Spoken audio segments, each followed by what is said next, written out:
बंदी छोड़ सतगुरु रामपाल जी परमेश्वर जी की जय हो। परम पिता परमात्मा सारी सृष्टि के रचनहार कुल मालिक असंख्य ब्रह्मांडों के स्वामी जगत गुरु तीनों लोकों में प्रवेश करके सबका भरण पोषण करने वाले राजाधिराज आत्माधार नाथों के नाथ देवों के देव महादेव सर्वेश्वर महेश्वर मृत्युंजय अजरो अमर आदि अनादि सनातनी प्रभु जगत पिता जगदीश्वर श्री श्री 1008 की उपाधि के वास्तविक अधिकारी अकाल मूरत सौद स्वरूपी राम वासुदेव सर्वगतम ब्रह्म परम पूज्य प्रथम पूज्य परम संत परम पुरुष परम धनी परम दयालु सत्य कबीर हक्का कबीर अल्लाह अकबर बाखबर अल्लाह ताला जगत के तारणहार जगत के मुक्तिदाता जगत के जगन्नाथ हारे के सहारे हिंदुओं के राम मुसलमानों के अल्लाह सिखों के वाहिगुरु ईसाइयों के मसीह दया के सागर दयानिधि करुणा के सागर करुणानिधि स्वयंभू परिभू संकट मोचन कष्ट हरण मंगल करण दुख भंजन अविगत कबीर निर्विकार निर्विषम परमात्मा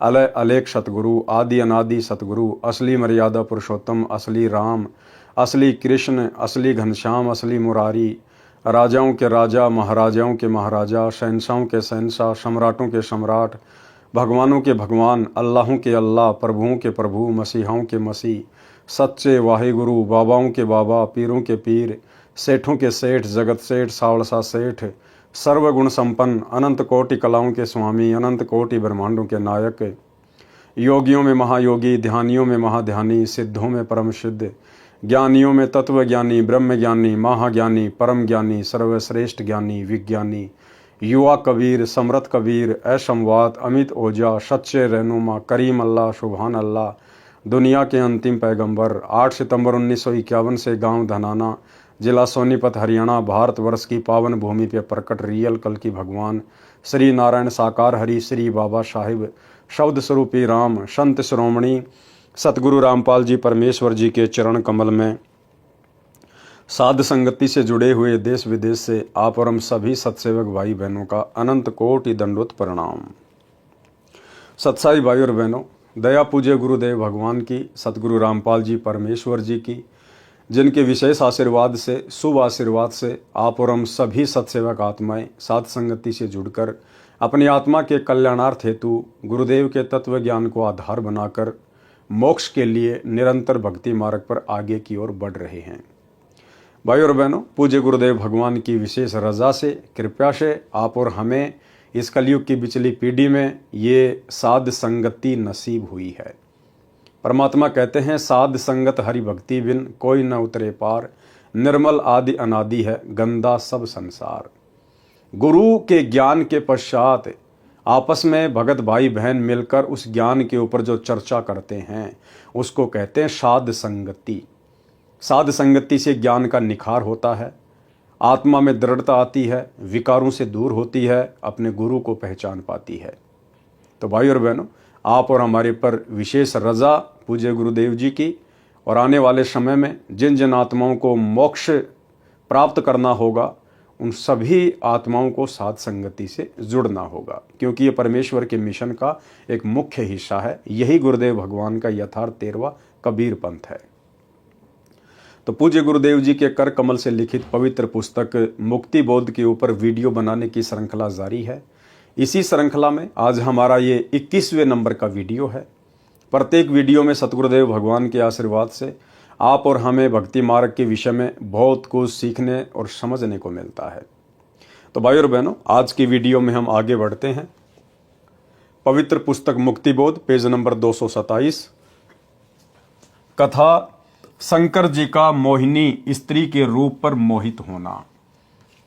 शंकर जी 3 लोक में तमोगुण के प्रधान देवता, उनका मोहिनी के ऊपर विषय वासनाओं में फंसकर काल प्रेरणा से मोहित हो जाना। बहुत सारी शिक्षाएं गुरुदेव भगवान के आशीर्वाद से हमें इन पवित्र पुस्तकों से मिलती हैं और ये वीडियो बनाने का मकसद यही है कि हम उन गलतियों से बचें जिन गलतियों के कारण आज इन 3 लोक के भगवानों के नाम पर दाग लग चुका है, इनके चरित्र पर दाग लग चुका है। और कोई ये ना सोचे कि मैं तो कुछ भी कर लूंगा, छुपा लूंगा, किसी के सामने बात नहीं आएगी। जब इन तीन लोक के भगवानों की जो बातें हैं, इनका जो चरित्र है, इनके जो कर्म कुकर्म हैं, जो पिछले लाखों वर्षों से छुपते छुपाते आ रहे थे, लेकिन इस कलयुग की पिछली पीढ़ी में उन सब का पर्दाफाश हो गया, सबकी पुस्तक ओपन हो गई। जब ये काल बली 21 ब्रह्मांड का स्वामी, ये ज्योति निरंजन अपने कर्म कुकर्म नहीं छुपा पाया, तो भला आप और हम 2 कौड़ी के जीवों की क्या औकात है। यदि हम समय रहते सतगुरु की शरण में नहीं आए, बुराइयों से किनारा करके भक्ति मार्ग पर नहीं लगे, तो फिर आप और हमारी क्या औकात, जो आप और हमारे कर्म कुकर्म सामने नहीं आएंगे, जन्म जन्मांतरों के सामने आ जाएंगे। तो भाइयों और बहनों, आज मौका है। वर्तमान भक्ति ग्रहण करने से पहले आप और हमने कितने कर्म किए, कितने कुकर्म किए, परमेश्वर उन सबको अनदेखा कर देगा, चित्रगुप्त के कागज फाड़ देगा। यदि हमारी नीयत शुद्ध हो गई, साफ हो गई, और यदि हम मोक्ष मार्ग पर आगे बढ़ चले तो। अन्यथा ये कर्म कुकर्म के कागज आज नहीं तो कल, कल नहीं तो परसों, नहीं तो अगले जन्म में, ये भाई और बहनों इसी प्रकार से खुलते रहेंगे और यहाँ की झूठी महिमा में आप और हम फंसते रहेंगे। कथा शंकर जी का मोहिनी स्त्री के रूप पर मोहित होना। जिस समय दक्ष की बेटी यानी उमा, शंकर जी की पत्नी, ने श्री रामचंद्र जी की वनवास में सीता रूप बनाकर परीक्षा ली थी। एक समय शंकर और उमा जी यानी पार्वती जी कहीं जा रहे थे। उसी समय पृथ्वी लोक पर श्री विष्णु भगवान रामचंद्र अवतार रूप में आए हुए थे। उनको 14 साल का वनवास प्राप्त था। उसी समय रावण उनकी पत्नी को उठाकर ले गया, उनका हरण करके ले गया। श्री रामचंद्र जी हैं तो ये भी जीव संज्ञा में ही अपनी पत्नी के वियोग में विलाप कर रहे थे, बुरी तरह से रो रहे थे, पेड़ों से लिपट लिपट कर पूछ रहे थे, हिरणों से लिपट लिपट कर पूछ रहे थे, मेरी सीता कहाँ है, मेरी सीता कहाँ है। ऊपर से श्री शंकर जी ने उनको प्रणाम किया शीश झुकाकर। तो पार्वती ने कहा कि हे भगवान, आप किसको नमन कर रहे हैं। तो शंकर जी ने कहा कि नीचे भगवान विष्णु जो रामचंद्र रूप में आए हुए हैं उनको नमन कर रहा हूं। तो पार्वती जी को अपने पति की उस बात पर यकीन नहीं हुआ। बोला ये नहीं हो सकता, ये भगवान विष्णु कैसे हो सकता है, नहीं हो सकता, मैं नहीं मानती और मैं तो इसकी परीक्षा लूंगी। तो श्री शंकर जी ने मना कर दिया था कि पार्वती तू परीक्षा मत लेना। पार्वती ने कहा था मैं सीता रूप बना के परीक्षा लूंगी। तो शंकर जी ने कहा था कि सीता मेरी माता तुल्य है, मेरी भाभी है, और यदि तूने उनका रूप बनाकर परीक्षा ले ली तो तू मेरी माता तुल्य हो जाएगी, ये गलती मत करना। लेकिन काल ने तो भाई और बहनों झगड़े करवाने से मतलब है। कुछ समय के उपरांत पीछे से पार्वती ने सीता रूप बनाया, श्री रामचंद्र जी के समक्ष जा खड़ी हुई। जिस समय दक्ष की बेटी यानी उमा, शंकर जी की पत्नी, ने श्री रामचंद्र जी की वनवास में सीता रूप बनाकर परीक्षा ली थी, श्री शिव जी ने ऐसा न करने को कहकर घर से बाहर चले गए थे। सीता जी का अपहरण होने के पश्चात श्री राम जी अपनी पत्नी के वियोग में विलाप कर रहे थे यानी रो रहे थे।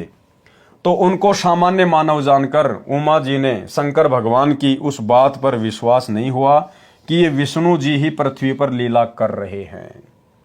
जब उमा जी सीता जी का रूप बनाकर श्री राम जी के पास गई तो वे बोले, हे दक्ष पुत्री माया, भगवान शंकर को कहां छोड़ाई। इस बात को श्री राम जी के मुख से सुनकर उमा जी लज्जित हुई और अपने निवास पर आ गई। शंकर जी की आत्मा में प्रेरणा हुई कि उमा ने परीक्षा ली है। शंकर जी ने विश्वास के साथ कहा कि परीक्षा ले आई। उमा जी ने कुछ संकोच करके भय के साथ कहा कि परीक्षा नहीं ली अविनाशी। शंकर जी ने सती जी को हृदय से त्याग दिया था, पत्नी वाला कर्म भी बंद कर दिया, बोलना भी बंद कर दिया। तो सती जी अपने घर राजा दक्ष के पास चली गई। कहने का मतलब भाई और बहनों, जब तक हमें ज्ञान नहीं था हम सोचा करते थे ना जाने ये देवी देवता ब्रह्मा विष्णु महेश कैसे रहते होंगे, कैसे खाते होंगे, कैसे इनके कामकाज होंगे। अब इन कथाओं से गुरुदेव भगवान ने आप और हमारा मोतियाबिंद हटा दिया कि ये भी जीव संज्ञा में है, जीव संज्ञा में। जैसे घर घर में लड़ाई झगड़ा, पति का पत्नी के साथ, सास ससुर के साथ, ऐसा ही वहां पर है। यहां से भी बुरा काम है ऊपर ऊपर के लोकों में। पार्वती जी अपने पति की बात नहीं मानती है। और जब शंकर जी ने पूछा कि ले आई परीक्षा, तो पार्वती जी ने अपने पति से झूठ बोल दिया, जैसे कि यहां की आम सांसारिक औरतें बोल देती हैं। ऐसे ही पार्वती जी ने भी शंकर जी से झूठ बोल दिया कि नहीं नहीं भगवान, मैं परीक्षा लेके नहीं आई। लेकिन शंकर जी को तो पता चल गया काल प्रेरणा से कि ये परीक्षा लेके आई है। उसके बाद शंकर जी अपनी पत्नी से नाराज हो गए, जैसे यहां के लोग छोड़ देते हैं, त्याग देते हैं, तलाक दे देते हैं, शारीरिक संबंध बनाना छोड़ देते हैं। ऐसे ही भगवान शंकर ने पार्वती के साथ पति पत्नी मिलन करना छोड़ दिया, उनको हृदय से त्याग दिया कि तू मेरी पत्नी नहीं है, तूने मेरे से झूठ क्यों बोला, मैं तो तेरे को अपने प्राणों से ज्यादा चाहता था, तेरे ऊपर इतना विश्वास करता था, और तूने मुझे ही झूठ बोल दिया। तो शंकर जी ने अपनी पत्नी को दिल से त्याग दिया, जैसे यहां के लोग छोटी छोटी बातों को लेकर और तलाक दे देते हैं। शंकर जी ने सती जी को हृदय से त्याग दिया था, पत्नी वाला कर्म भी बंद कर दिया, बोलना भी बंद कर दिया। तो सती जी अपने घर राजा दक्ष के पास चली गई। राजा दक्ष ने उसका आदर नहीं किया। अब पार्वती का पिता राजा दक्ष, वो पहले से ही उससे नाराज था, क्योंकि पार्वती ने अपनी मर्जी से शंकर जी के साथ में लव मैरिज की थी। लव मैरिज जैसे यहां की लड़कियां कर लेती हैं माता पिता की रजामंदी के विरुद्ध, ऐसे ही पार्वती जी ने शंकर जी के साथ शादी कर ली थी। इस बात से राजा दक्ष अपनी पुत्री से नाराज चल रहा था। तो सेम टू सेम भाई और बहनों, वही रामायण, वही बातें, घर घर में लड़ाई झगड़ा, मन मुटाव, राग द्वेष, ईर्ष्या, यहां से कहीं ज्यादा गंदगी ऊपर के लोकों में है, जिसको हम सुरक कहते हैं। राजा दक्ष ने उसका आदर नहीं किया, क्योंकि उसने शिव जी के साथ विवाह पिता की इच्छा के विरुद्ध किया था। राजा दक्ष ने हवन कर रखा था, हवन कुंड में छलांग लगाकर सती जी ने प्राणांत कर दिया था। अब जिस समय पार्वती यानी सती अपने पिता राजा दक्ष के घर पे गई शंकर जी से नाराज होके, उधर मनमाना आचरण करते हुए शास्त्रों के विरुद्ध हवन यज्ञ शुरू करवा रखा था। एक बड़ा सा हवन तैयार कर रखा था, खड्डा खोद के लकड़ियां डाल रखी थी, पंडित लोग घी के पीपे ठोक रहे थे, स्वाहा, वो स्वतंत्र कर्म था। और नाराज होकर सती उसी में छलांग मार गई कि मैं करवाती हूं तेरा यज्ञ पूर्ण। वही सारी की सारी बातें, ये मनमाना आचरण होता है भाई और बहनों। अगर उस समय राजा दक्ष शास्त्रों के विरुद्ध मनमाना आचरण नहीं कर रहा होता, आप और हम भगत भाई बहनों की तरह यदि उसको तत्व ज्ञान प्राप्त होता, कोई पूर्ण सतगुरु मार्गदर्शक के रूप में प्राप्त होता, तो वो भी जैसे आप और हम प्रतिदिन हवन करते हैं एक दीपक खड़ी बत्ती वाला, उसी प्रकार से करता। उस हवन कुंड वाले यज्ञ से तो लाखों गुना ज्यादा उत्तम उसको लाभ मिलता, और ना उसकी बेटी सती उसमें छलांग मार के मरती। परंतु स्वतंत्र कर्म इस काल में हमारे पीछे लगा रखे हैं 25%, यानी काल ने हमारे को 25% स्वतंत्र कर्मों की छूट दे रखी है कि तुम अपने कर्म बना भी सकते हो और बिगाड़ भी सकते हो। हवन कुंड में छलांग लगाकर सती जी ने प्राणांत कर लिया, यानी अपने प्राणों का अंत कर लिया। शंकर जी को पता चला तो अपनी ससुराल आए। अब उधर से शंकर जी को पता चला कि मेरी पत्नी ऐसे ऐसे मर गई, तो अपने ससुर से नाराज होकर, क्रोधित होकर उधर से शंकर जी आ गए और आते अपने ससुर का सिर धड़ से अलग कर दिया। अब बताओ, इन बातों को लेकर यहां का पृथ्वी लोक का मनुष्य भी इतनी जल्दी अपना आपा नहीं खोता, इतना गुस्से में नहीं होता जितना कि भगवान शंकर हो गए। तो सोचिए भाई और बहनों, यहां के मनुष्य ठीक या फिर उनका आचरण ठीक। शंकर जी को पता चला तो अपनी ससुराल आए, राजा दक्ष का सिर काटा, फिर उस पर बकरे का सिर लगाया, अपनी पत्नी के कंकाल को उठाकर 10,000 वर्ष तक उमा उमा करते हुए पागलों की तरह फिरते रहे। भाई और बहनों, आम समाज में आप देख लीजिए, हम जिस गांव नगर मोहल्ले में रहते हैं, अगर किसी की पत्नी मर जाती है, निधन हो जाता है, वो व्यक्ति चिल्लाता नहीं है, रोता नहीं है। और यहां भगवान शंकर जिनकी भक्ति करके हम मोह माया से दूर होना चाहते हैं, मोक्ष प्राप्त करना चाहते हैं, ये स्वयं काल प्रेरणा से मोह माया में किस कदर लिपटे हुए हैं। शंकर जी अपनी पत्नी के जले हुए उस कंकाल को, शरीर को सीने से लगाकर 10,000 वर्ष तक पागलों की तरह ना कुछ खाया, ना कुछ पिया, ना नहाने धोने पैरने की सुध, पागलों की तरह विचरण करते हुए हाय सती, जैसे बंदरिया का बच्चा मर जाता है, मरे हुए को अपना समझकर मोह माया में अपने सीने से लगाकर चिपका के रखती है। तो इसी प्रकार भगवान शंकर की हालत थी। अब सोचिए भाई और बहनों, इस काल ने सबसे ज्यादा ये गंदगी मोह माया की इन भगवानों को लगा रखी है या हम जीवों को लगा रखी है। आप और हम जीवों के ऊपर दया हो सकती है क्योंकि हम पृथ्वी पर हैं, मनुष्य रूप में हैं। मोक्ष का ये मुक्ति खेत है। इस 21 ब्रह्मांड में केवल पृथ्वी लोक पर ही मोक्ष संभव है, मनुष्य योनि में। इसलिए परमेश्वर ने आप और हमारे ऊपर रजा की हुई है, दया की हुई है। आप और हम इतना मोह माया में नहीं धसे हुए, नहीं फंसे हुए।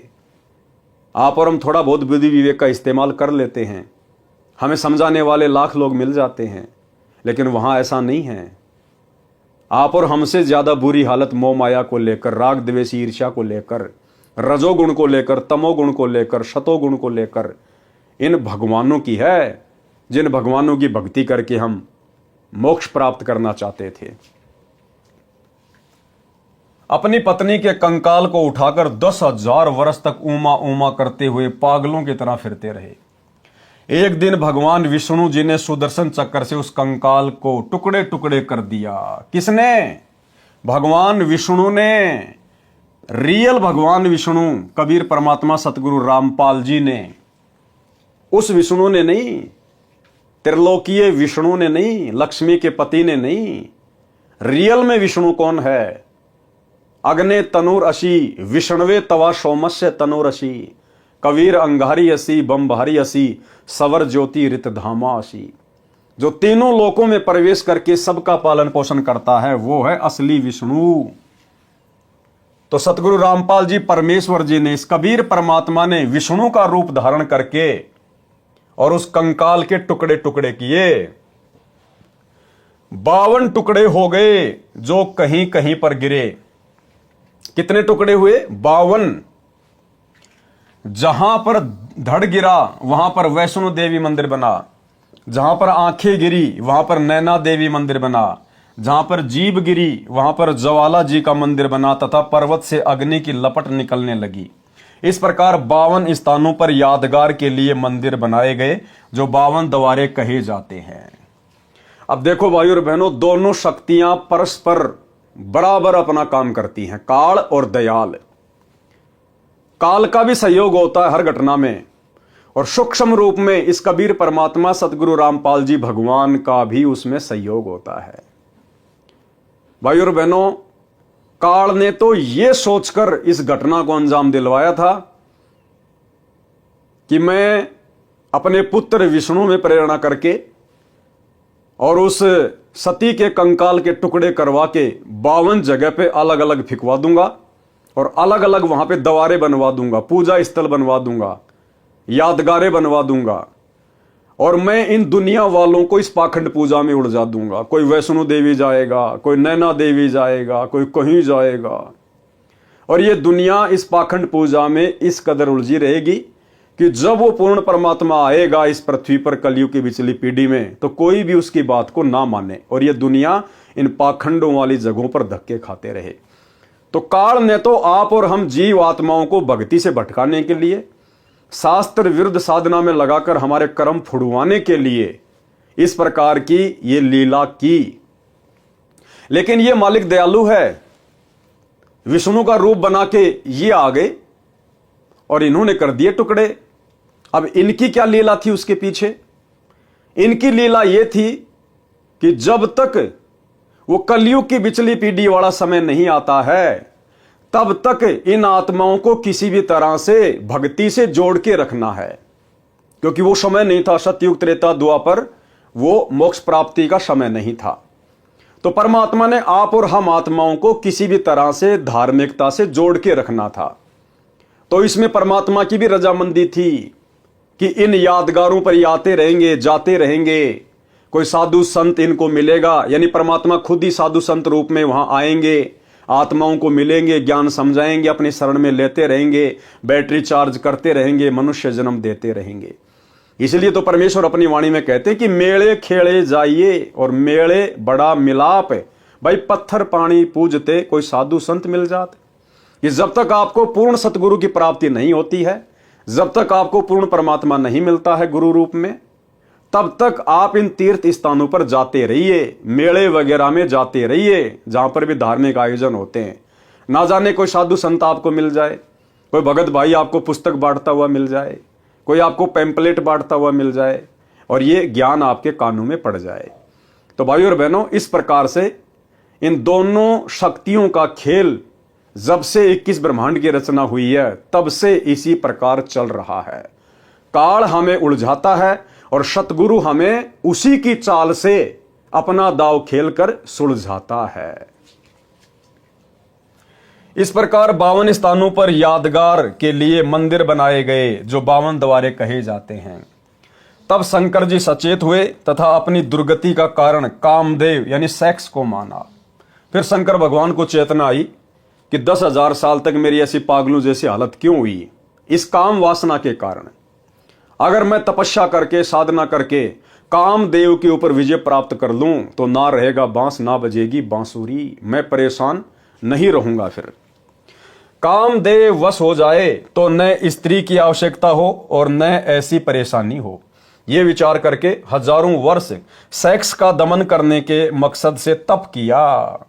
भैया ये तप से तो और ज्यादा भड़कती है, तड़प से तो ये काम वासना और ज्यादा भड़कती है। एक दिन कामदेव उनके निकट आया और शंकर जी की दृष्टि से भस्म हो गया। अब ये काल का भयंकर जाल, काल ने कामदेव का रूप बनाया, शंकर जी के सामने प्रकट हुआ, शंकर जी के द्वारा आंखें खोलते ही वो भस्म हो गया। शंकर जी को अभिमान हो गया, घमंड हो गया कि मैंने कामदेव को भस्म कर दिया, मैंने विषय वासनाओं पर विजय प्राप्त कर ली। शंकर जी को अपनी सफलता पर असीम प्रसन्नता हुई।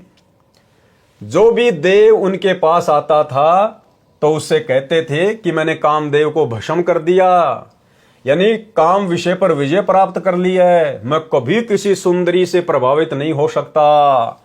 अन्य जो विवाह किए हुए हैं वे ऊपर से सुखी नजर आते हैं, अंदर से महादुखी रहते हैं। उनको सदा अपनी पत्नी की रखवाली, समय पर घर पर न आने से डांटे खाना आदि आदि परेशानियां सदा बनी रहती है। मैंने ये दुख निकट से देखा है। अब न रहेगा बांस, न बजेगी बांसुरी। क्या कह रहे हैं भगवान शंकर, जिनको हम भगवान मानते हैं, परमात्मा मानते हैं?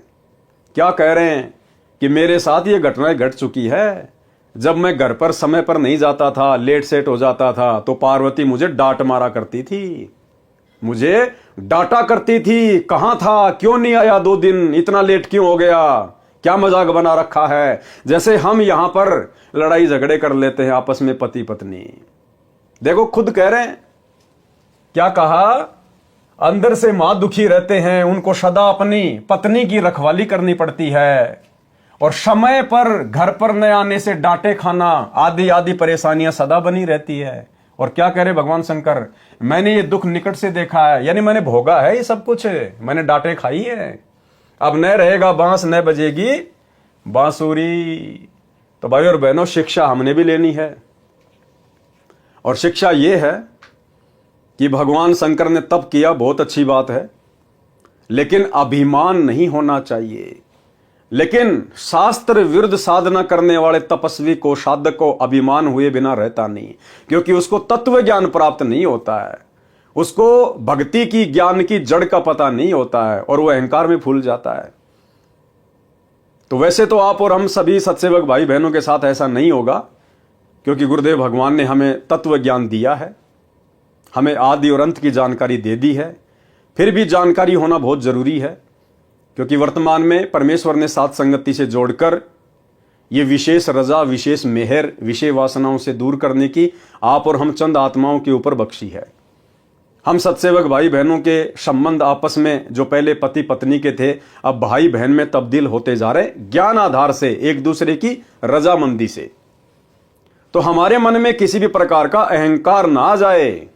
अगर अंश मात्र भी अहंकार आ गया मन में भी कि मैंने विषय वासनाओं पर विजय प्राप्त कर ली, मन में बहुत ज्यादा प्रसन्नता हो रही है। हाँ, इस बात को लेकर तो प्रसन्नता हो सकती है कि भगवान आपने दया बख्शी, गुरुदेव, हे मालिक मेरा पीछा छुड़वा दिया परमात्मा। पहले मैं बहुत दुखी रहता था मालिक, गंदगी अंदर भरी रहती थी, भक्ति सही से नहीं हो पा रही थी, मेरे भाव नहीं बन पा रहे थे परमात्मा।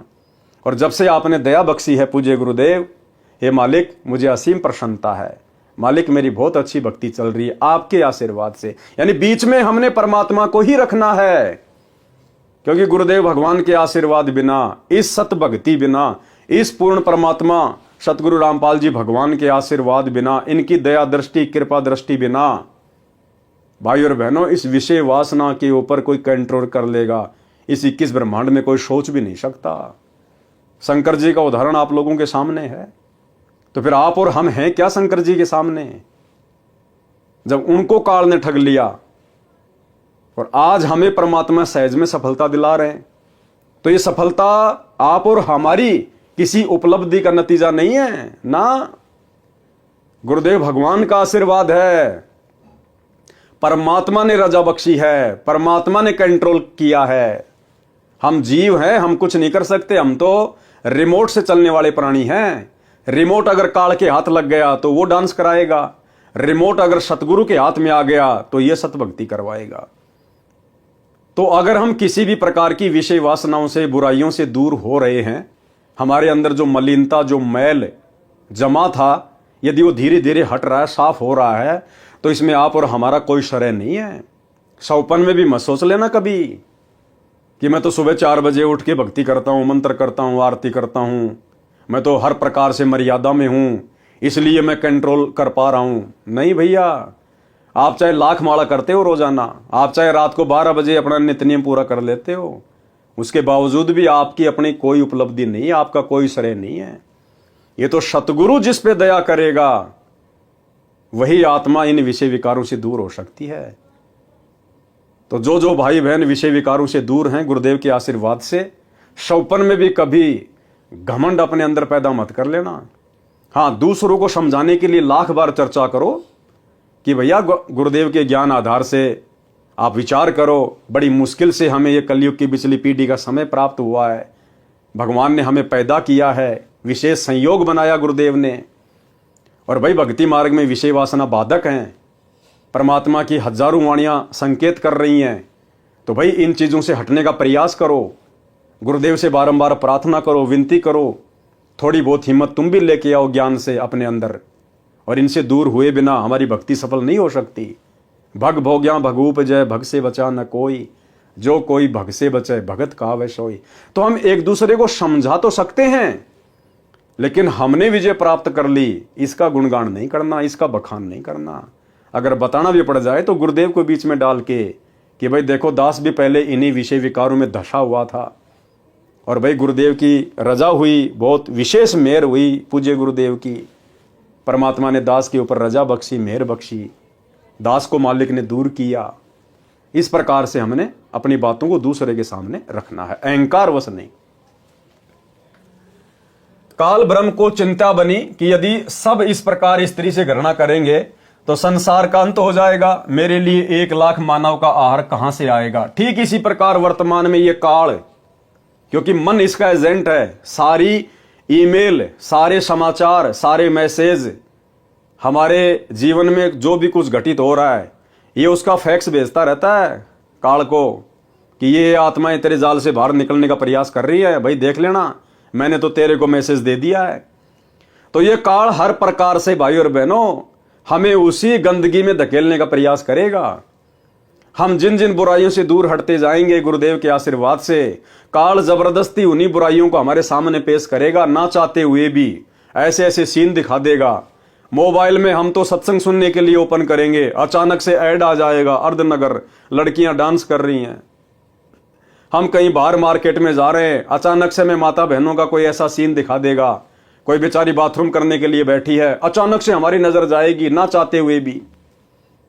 तो ये जबरदस्ती काल हमारे सामने इस प्रकार के दृष्टांत पेश करेगा, क्योंकि ये चाहता कि वापस इसके अंदर वही मैल आ जाए।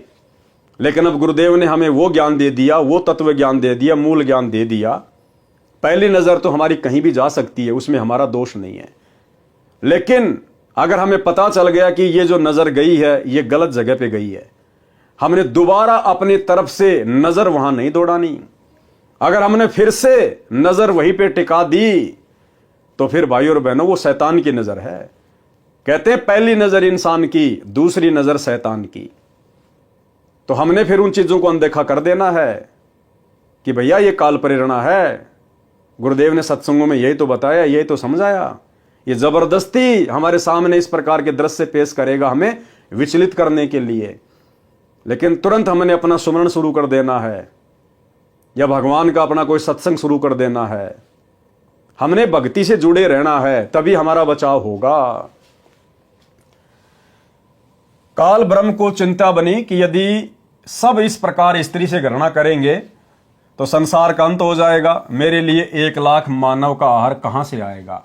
इसको चिंता इस बात की नहीं है कि संसार का अंत हो जाएगा, नहीं, इसको चिंता यह है कि संसार का अंत हो जाएगा, यानी बच्चे पैदा करना लोग छोड़ देंगे, तो फिर मेरे लिए प्रतिदिन 1 लाख वो सूक्ष्म शरीर कहां आएंगे। क्योंकि इसको तो श्राप लगा हुआ ना, प्रतिदिन 1 लाख सूक्ष्म शरीर की वासना तपतशिला पर निचोड़ निचोड़ के पीने का, खाने का। तो इसको अपने भोजन की चिंता है। इस उद्देश्य से नारद जी को प्रेरित किया। एक दिन नारद मुनि जी आए, उनके सामने भी अपनी कामदेव पर विजय की कथा सुनाई। नारद जी ने भगवान विष्णु को यथावत सुनाई। श्री विष्णु जी को काल ब्रह्म ने प्रेरणा की, भाई की परीक्षा करनी चाहिए कि ये कितने खरे हैं। काल ब्रह्म की प्रेरणा से एक दिन शिव जी विष्णु जी के घर के आंगन में आकर बैठ गए। सामने बहुत बड़ा फलदार वृक्षों का बाग था। भिन्न भिन्न प्रकार के फूल खिले थे, बसंत जैसा मौसम था। श्री विष्णु जी शिव जी के पास बैठ गए, कुशल मंगल जाना। फिर विष्णु जी ने पूछा, सुना है कि आपने काम पर विजय प्राप्त कर ली है। शिव जी बोले, हाँ, मैंने कामदेव का नाश कर दिया है। ये नहीं कहा कि मैंने परमेश्वर की रजा से, उनके आशीर्वाद से तप करके, भक्ति करके और इस कामदेव पर विजय प्राप्त की है। सीधा क्या कहा, हाँ, मैंने कामदेव पर विजय प्राप्त कर ली है। कुछ देर बाद शिव जी के मन में प्रेरणा हुई कि भगवान, मैंने सुना है कि सागर मंथन के समय आप जी ने मोहिनी रूप बनाकर राक्षसों को आकर्षित किया था। आप उस रूप में कैसे लग रहे थे, मैं देखना चाहता हूं। पहले तो बहुत बार विष्णु जी ने मना किया, परंतु शिव जी के हट के सामने स्वीकार किया और कहा कि कभी फिर आना, आज मुझे किसी आवश्यक कार्य से कहीं जाना है। यह कहकर विष्णु जी अपने महल में चले गए। अब विष्णु जी तो अपने महल में चले गए, अब पीछे से कबीर परमेश्वर सतगुरु रामपाल जी भगवान ने फिर मोहिनी का रूप धारण किया। मोहिनी का रूप धारण है, क्योंकि भाई और बहनों, हम सब इसी की आत्मा है और आत्मा में यदि अहंकार आ गया तो ये परमात्मा उसको चकनाचूर किए बिना छोड़ता नहीं है। और आज एक उदाहरण पेश करना था परमात्मा ने कि काल प्रेरणा क्या होती है। ये भगवान भी काल के वशीभूत हैं, ब्रह्मा विष्णु महेश 33 करोड़ देवी देवता। और इस नकली भक्ति से विषय वासनाओं पर कंट्रोल नहीं किया जा सकता जब तक ये तत्व ज्ञान नहीं मिलेगा, सतगुरु का पूर्ण मोक्ष मंत्र नहीं मिलेगा। तो परमेश्वर ने उदाहरण भी पेश करने थे। ये कहकर विष्णु जी अपने महल में चले गए। शिव जी ने कहा कि जब तक आप वह रूप नहीं दिखाओगे मैं भी जाने वाला नहीं हूं। अब ये हठ धर्मिता है, हठ धर्मिता। अब देखो, ये बच्चों जैसी बात काल प्रेरणा से शंकर जी कर बैठे कि जब तक आप अपना वो रूप नहीं दिखाओगे मैं भी यहां से नहीं जाने वाला। तो ये हठ धर्मिता आप और हम भक्तों ने कभी अपने जीवन में नहीं करनी है। मैं भी जाने वाला नहीं हूं। कुछ ही समय के बाद शिव जी की दृष्टि बाग के एक दूर वाले कोने में एक अप्सरा पर पड़ी जो सुंदरता का सूर्य थी। गुरुदेव भगवान सतगुरु रामपाल जी परमात्मा अप्सरा का रूप धारण करके, मोहिनी का रूप धारण करके और शंकर जी को दिखाई दिए उस बगीचे में एक कोने में। इसी प्रकार भाइयों और बहनों, ये परमात्मा आप और हमारी परीक्षा लेने के लिए इस कलयुग की बिचली पीढ़ी में कि मेरे बच्चों के ऊपर मेरे ज्ञान का कितना असर हुआ है, इसी प्रकार से किसी भी औरत का रूप बनाकर आप और हमारे सामने भी पेश हो सकते हैं। इस प्रकार की अश्लील हरकतें भी करेगा ये भगवान, आप और हमें रिझाने का प्रयास भी करेगा, अश्लील संकेत भी करेगा हमें चेक करने के लिए। तो भाइयों और बहनों, हर प्रकार से हमने इस ज्ञान को आधार बना के चलना है। अब कौन था वो अप्सरा? हमारे गुरुदेव भगवान, ये कबीर परमात्मा। इधर उधर देखकर शिव जी उसकी ओर चल पड़े। जो जो निकट गए तो वह सुंदरी अधिक सुंदर लगने लगी और वह अर्धनग्न वस्त्र पहने थी।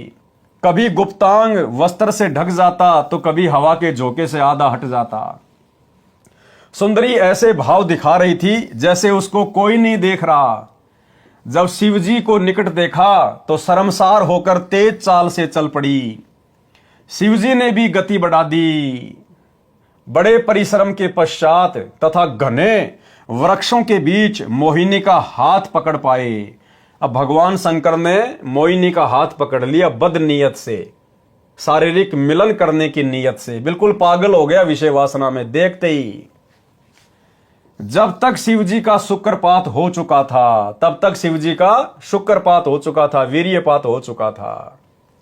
उसी समय सुंदरी वाला स्वरूप श्री विष्णु रूप था और उसी समय गुरुदेव भगवान ने फिर वापस विष्णु का रूप बना लिया। अब शंकर जी तो एकदम से सफेद हो गए अपने भाई को देखकर। परमात्मा ने अप्सरा वाले रूप से विष्णु जी का रूप धारण कर लिया। भगवान विष्णु जी शिव जी की दशा देखकर मुस्कुराए तथा कहा कि ऐसे उन राक्षसों से अमृत छीन कर लाया था। वे राक्षस ऐसे मोहित हुए थे जैसे मेरा छोटा भाई कामजीत, यानी जिसने काम पर विजय प्राप्त कर ली थी, अब काम पराजित हो गया है। तो सोचो भाइयों और बहनों, हमारे सामने भी परमात्मा परीक्षा के लिए इस प्रकार के दृश्य बना के उपस्थित हो सकता है। और यदि हम भगत भाई बहनों ने यदि नादानी दिखा दी, ज्ञान को आधार नहीं बनाया, भले ही हमने हाथ नहीं पकड़ा, यदि हमारे अंदर भी आ गया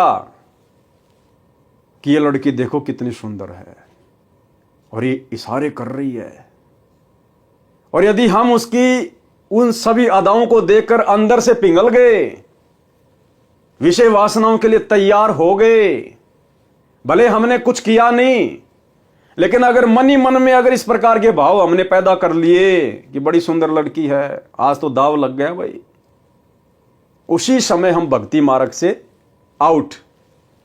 क्योंकि ये भक्ति मन कर्म वचन की है, मन कर्म वचन, उसी समय हम फैल। और सोचो यदि मेरे जैसे किसी नालायक ने अगर किसी बहन बेटी का इस प्रकार से उसकी अश्लील अदाओं पर मोहित होकर अगर हाथ पकड़ लिया, हाथ तो पकड़ लिया, और उसी समय यदि गुरुदेव प्रकट हो गए अपने वास्तविक रूप में, फिर आत्महत्या के अलावा दूसरा कोई फिर हमारे पास में जरिया नहीं होगा, आत्महत्या के अलावा। क्योंकि फिर जी नहीं पाएंगे, इस शरीर से मोक्ष नहीं हो पाएगा। फिर अर्जुन सर्जुन के चराएं, चाहे कितना रोलें, कितना धोलें, कितने आंसू बहा लें, कितनी मिन्नत कर लें, फिर हमारा इस जन्म में मोक्ष नहीं है। सोचिए फिर हमारी हालत क्या होगी। बदनीयत से मैंने हाथ पकड़ा, उसी समय गुरुदेव प्रकट हो गए उस लड़की के रूप में। अब सोचिए मैं कैसे नजर मिला पाऊंगा उस परमात्मा से, जब तक जीऊंगा तब तक ये जन्म मेरा बर्बाद है। तो भाइयों और बहनों, कुछ भी हो, कैसी भी परिस्थिति हो, ये संदेशा हम सब के लिए है। दास कोई आदेश नहीं दे रहा, दास तो आपको दिखा रहा है। परमात्मा यही तो चाहते हैं कि मेरे बच्चे इन पुस्तकों से निष्कर्ष निकालें, और अगर इस प्रकार के नौबत यदि काल पैदा कर दे या सतगुरु भगत की परीक्षा के लिए पैदा कर दे, तो भगत ने नीची गर्दन कर लेनी है, अपना सुमरण शुरू कर देना है। उसके तुरंत बाद फिर परमात्मा प्रेरणा कर देगा, तत्व ज्ञान दीवार की तरह खड़ा हो जाएगा कि तू क्या देख रहा मेरे भाई इसको। परमात्मा कहते हैं इंद्र दा राज कागदा भिष्टा ना भोगा इंद्राणी नु। सतलोक जाने की हम बातें कर रहे हैं और कह रहे हैं कि इंद्र की इंद्राणी जो सबसे सुंदर है, हम तो उसको भी ठोकर मारते हैं। और यहां इस हाड़ मास के पुतले के ऊपर, टट्टी पेशाब के कोथड़े के ऊपर तू मोहित हो रहा है।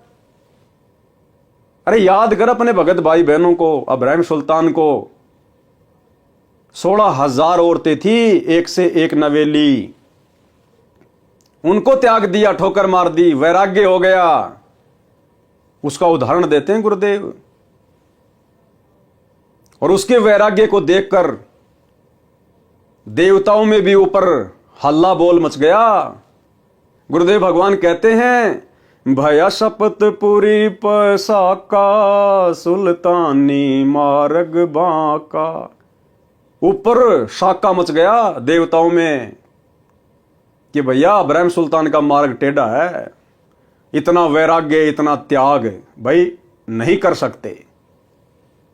तो भाई और बहनों, हमें तो परमात्मा ने विश्वास करके और कलयुग की बिचली पीढ़ी में पैदा किया है, जिस समय काल का सबसे ज्यादा दबाव होता है।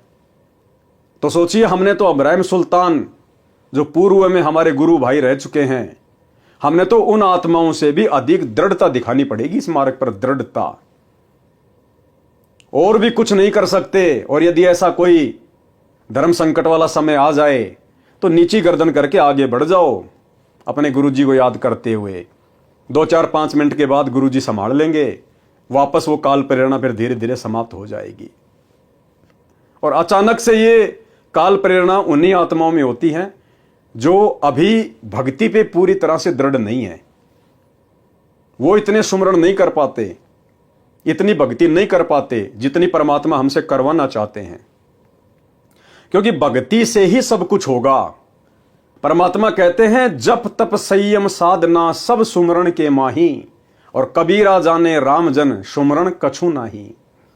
तो भक्ति से ही धीरे धीरे हर प्रकार की बुराइयों के ऊपर परमात्मा विजय प्राप्त करवाएगा। तो कहने का मतलब है हमने अलर्ट रहना है, अलर्ट।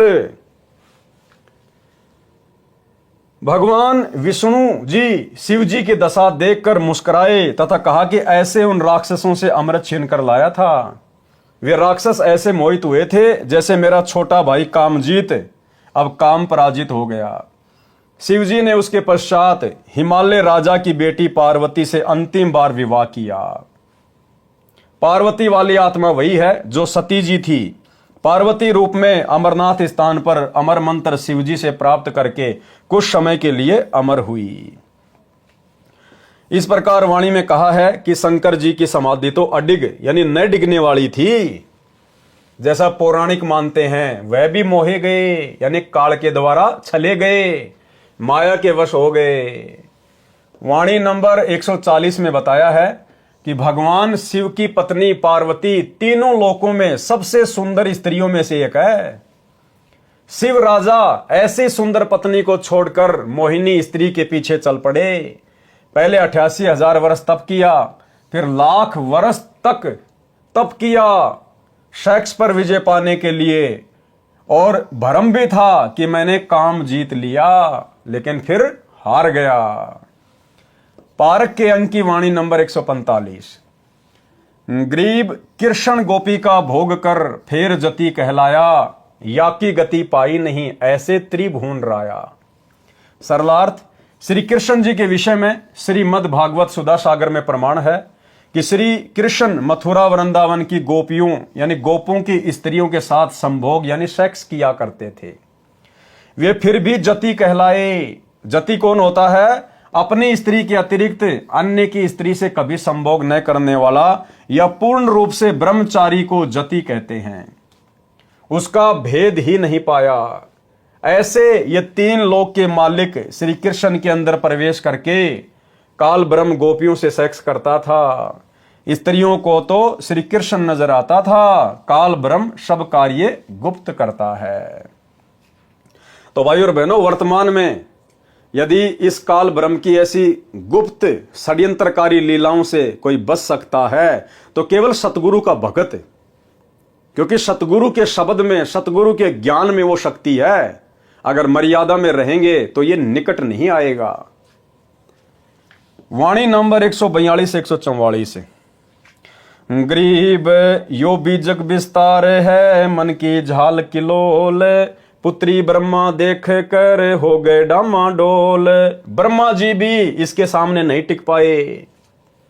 गरीब दे तजी दुनिया तजी, शिव सिर मारी थाप, ऐसे ब्रह्मा पिता के काम लगाया पाप। गरीब फेर कल्प करुणा कैरी, ब्रह्मा पिता शुभान, स्वर्ग शमूल जिहान में यो मन है शैतान। यानी विचार करने की बातें हैं भाई और बहनों। यदि हम वर्तमान में इन विषय विकारों से दूर हटकर भक्ति कर पा रहे हैं तो यह कितनी बड़ी रजा है आप और हमारे ऊपर। हमें विश्वास होना चाहिए कि हम समर्थ शक्ति की शरण में हैं। जिन विषय विकारों से दूर इस काल ने भगवान शंकर को नहीं होने दिया, ब्रह्मा जी को नहीं होने दिया, विष्णु जी को नहीं होने दिया, उनकी दुर्गति रखी। आज उनके चरित्र पर दाग लगा हुआ है, पुराण भरे पड़े हैं उनकी जीवन लीला से। और आप और हम इस कलयुग की बिचली पीढ़ी में जिस समय विषय विकारों की वैसे यहां पर आग लगी हुई है, और उस आग में यदि हमें बर्फ जैसी शीतलता प्राप्त हो रही है तो हम भगतों की औकात नहीं, हम जीवों की औकात नहीं है। परमात्मा कहते सिर पर साईं सत्य है, फिर तोकू क्या भय रे। ये समर्थ साई सतगुरु रामपाल जी भगवान, अगर इनका साथ आप और हमारे साथ ना हो, चाहे आप संकल्प दीक्षा में हो, चाहे आपने मंत्र दीक्षा ले रखी है, और यदि आप विषय वासनाओं से दूर होकर भाई बहन के रिश्ते कायम करके यदि आप भक्ति कर पा रहे हैं, तो भाई और बहनों ये भूल मत कर देना कि मैंने ज्ञान को समझकर या मेरे कोई पिछले संस्कार मजबूत हैं जिस कारण से मैं विषय विकारों से दूर होकर भक्ति कर रहा हूं। देखो, आप चाहे संकल्प में है चाहे नाम दीक्षा में है, परमात्मा कहते हैं जिस दिन ये आत्मा इस ज्ञान को समझकर और सतगुरु को अपना बाप मान लेती है, अपना पिता मान लेती है, अन्य आन उपासना छोड़ देती है, उसी समय ये परमात्मा उस आत्मा को काल के जाल से बाहर निकालकर अपने पाड़े में खड़ा कर लेता है, भले किसी कारण से उसको नाम दीक्षा भी प्राप्त नहीं है। तो ये नहीं सोचना चाहिए कि मैंने तो संकल्प कर रखा है, मेरे ऊपर तो गुरु जी की दया नहीं होगी। अगर गुरु जी की दया नहीं हो तो आप संकल्प ले ही नहीं सकते, और ले लिया तो आप 1 महीने से ज्यादा उसको निभा नहीं सकते। और उसके बावजूद भी यदि परमेश्वर ने हमारे ऊपर इतनी बड़ी दया कर रखी विषय वासनाओं को लेकर, अन्य नियम मर्यादाओं को लेकर, तो सतगुरु जी ने हमें अपने हाथों पे उठा रखा, हाथों पे। हाँ, अपने गलती से नीचे गिरेंगे तो भाई फिर तो देखो काल तैयार बैठा कुत्ते की तरह पिंडी पाड़ने के लिए। सरलार्थ, एक समय ब्रह्मा जी देवताओं तथा ऋषियों को वेद ज्ञान समझा रहे थे, मन तथा इंद्रियों पर संयम रखने पर जोर दे रहे थे। ब्रह्मा जी की बेटी सरस्वती पति चुनने के लिए अपने पिता की सभा में गई, जिसमें युवा देवता तथा ऋषि विराजमान थे। उनको आकर्षित करने के लिए सब श्रृंगार करके सज धज कर गई थी। अब देखो, ब्रह्मा जी की पुत्री का भी मनमाना आचरण, स्वतंत्र कर्म। और भाई और बहनों, कोई भी आत्मा 21 ब्रह्मांड में यदि स्वतंत्र कर्मों का नाजायज दुरुपयोग करेगी तो उसको सजा भोगनी पड़ेगी। खुद के कर्म फूटेंगे, साथ में दूसरे की फुड़वाएगी।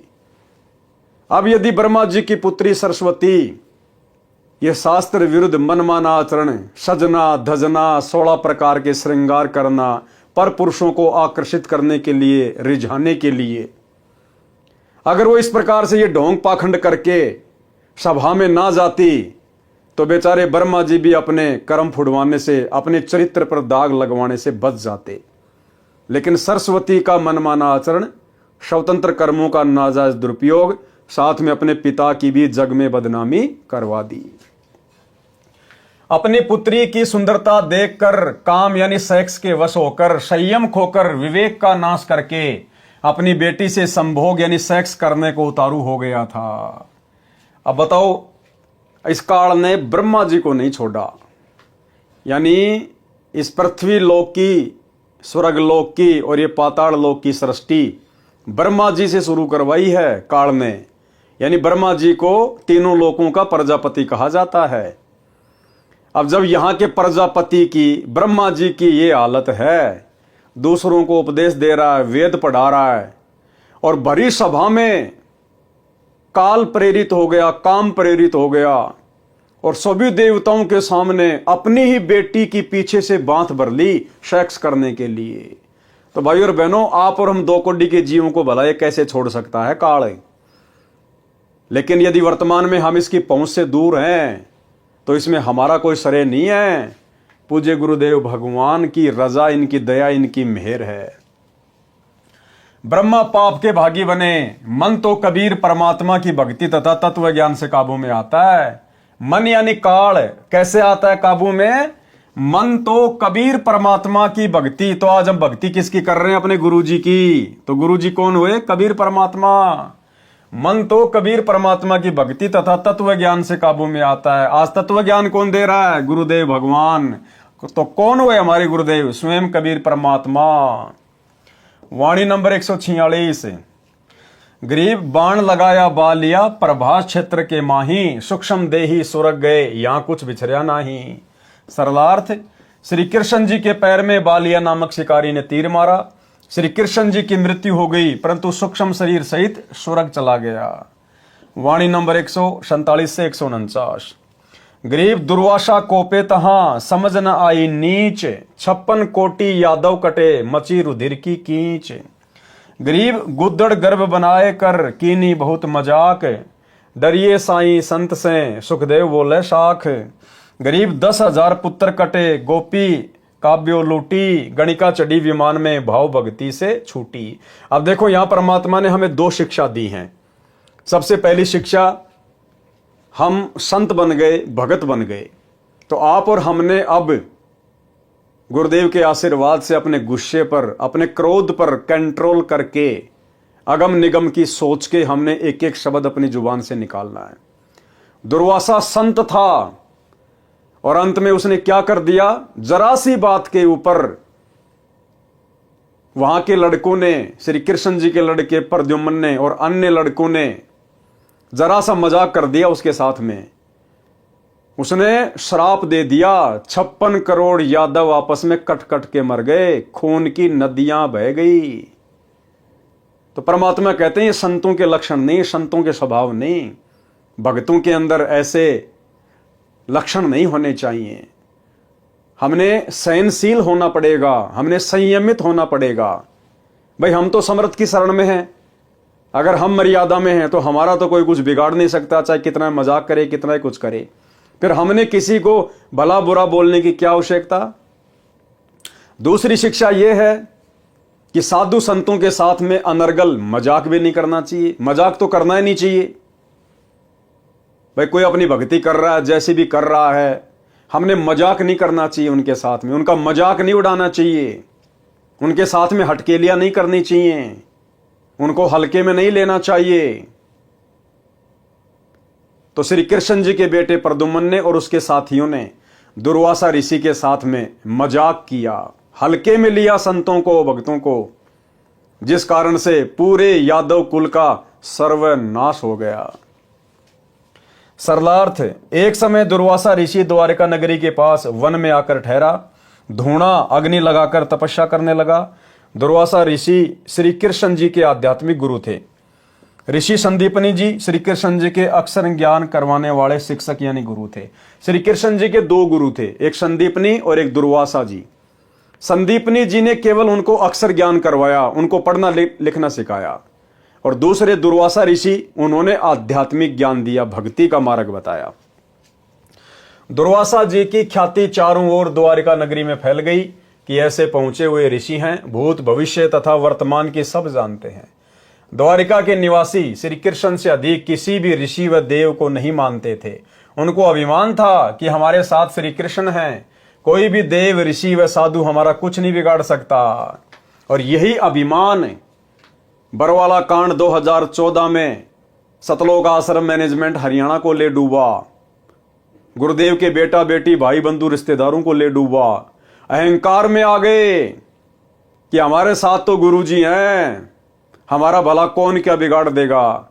हमारे साथ तो लाखों की संगत है, कमांडो बन के मरने मारने के लिए तैयार हैं। हमारे पास तो संगत के दान का करोड़ों रुपया है, प्रशासन हमारा क्या बिगाड़ लेगा। और अपनी नादानी के चलते प्रशासन से पंगा ले लिया। भक्तों को बेचारों को गुरुजी का आदेश बता के काले कपड़े पहना के हाथों में लठ पत्थर पेट्रोल बम दे के खड़ा कर दिया मरने मारने के लिए।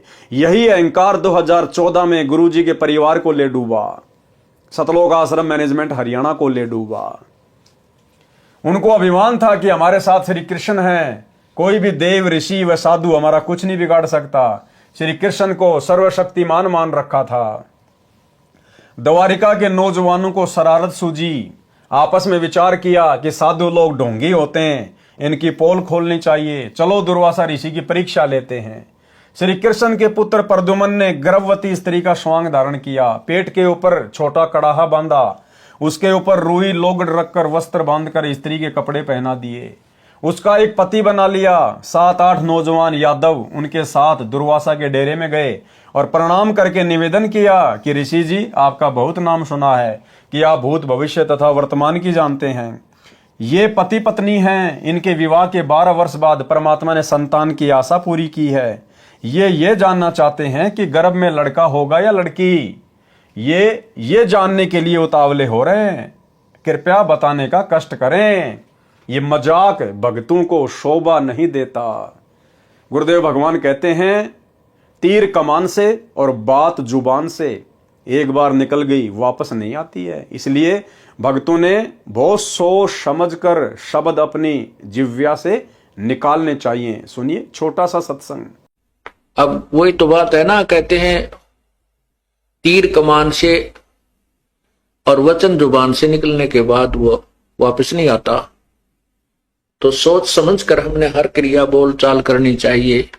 और भाई और बहनों, परमात्मा ने महाभारत का जिक्र करते हुए बताया कि एक छोटे से मजाक के कारण द्रौपदी ने अपना देवर समझकर दुर्योधन के साथ छोटा सा मजाक किया था कि अंधों की संतान अंधी होती है। और उस एक शब्द ने महाभारत करवा दी महाभारत।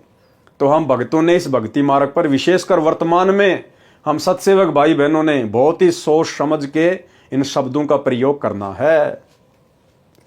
दुर्वासा ऋषि ने ध्यान लगाकर देखा तो सब समझ में आ गया। क्रोध में भरकर बोला, बताऊं क्या होगा। सबने एक स्वर में कहा कि हाँ ऋषि जी बताओ। दुर्वासा बोला कि इस गर्भ से यादव कुल का नाश होगा। यानी दुर्वासा जैसे क्रोधी भी ना हो भगत, इतने उतावले भी ना हो, अगम निगम की सोच के विचार करना चाहिए। बच्चों ने मजाक कर दिया, क्या हो गया, क्या बिगड़ गया भाई। साधु संतों में तो सहनशीलता होती है, साधु संत तो समावान होते हैं। लेकिन दुर्वासा के अंदर वो चीज नहीं थी। वो काल प्रेरित था, उसको तत्व ज्ञान नहीं था, उसका गुरु कोई तत्वदर्शी नहीं था, उसको कोई सही मार्गदर्शन देने वाला नहीं था। केवल अपने पूर्व जन्म की बैटरी को, अपनी भक्ति को खर्च कर रहा था। दुर्वासा बोला कि इस गर्भ से यादव कुल का नाश होगा, चले जाओ यहां से। सब भाग लिए। गांव में बुद्धिमान बुजुर्गों को पता चला कि बच्चों ने ऋषि दुर्वासा के साथ मजाक कर दिया। ऋषि ने यादव कुल का नाश होने का श्राप दे दिया है, जुल्म हो गया, सब मरेंगे, अब क्या उपाय किया जाए। सब मिलकर अपने गुरु तथा राजा श्री कृष्ण जी के पास गए तथा सब हाल कह सुनाया। अब यहां पर श्री कृष्ण जी की समर्थता भी सामने आ जाएगी। वो कितने 3 लोक के भगवान थे, कितने सर्वशक्तिमान थे। एक दुर्वासा ऋषि के श्राप को नहीं काट पाए, बदल नहीं पाए, अपने यादव कुल को नहीं बचा पाए, अपने रिश्तेदारों को नहीं बचा पाए, अपने खुद के पुत्रों को, अपनी औरतों को नहीं बचा पाए। सबका सर्वनाश हो गया दुर्वासा ऋषि के श्राप के कारण। तो वो काहे के समर्थ थे, काहे के परमात्मा थे, जो मृत्यु से नहीं बचा सकता। असमय अकाल मृत्यु से जो नहीं बचा सका अपने कुल को, अपने परिवार को, भक्तों की बात छोड़ दो, भला उनकी भक्ति से मोक्ष कैसे हो जाएगा। श्री कृष्ण जी से कहा कि इस कहर से आप ही बचा सकते हो। श्री कृष्ण जी ने कहा कि उन सब बच्चों को साथ लेकर ऋषि दुर्वासा के पास जाओ, इनसे क्षमा मंगवाओ, तुम भी बच्चों की ओर से क्षमा मांगो। सब मिलकर ऋषि दुर्वासा के पास गए तथा बच्चों से गलती की क्षमा याचना करवाई, स्वयं भी क्षमा याचना की। ऋषि दुर्वासा बोले कि वचन वापस नहीं हो सकता, क्योंकि भाई और बहनों ये जितने भी ऋषि हैं, वशिष्ठ हैं, विश्वामित्र है या फिर ये दुर्वासा है, ये ऋषि भी सक्षम नहीं है। जिस प्रकार किसी व्यक्ति के हाथ में बंदूक है और उसने बंदूक से गोली छोड़ दी, अब उसके बस की बात नहीं है वो गोली वापस उसकी बंदूक में आ जाए। ये अनहोनी तो केवल समर्थ कर सकता है, परमात्मा सतगुरु रामपाल जी भगवान कर सकता है, अन्य किसी के बस की बात नहीं है।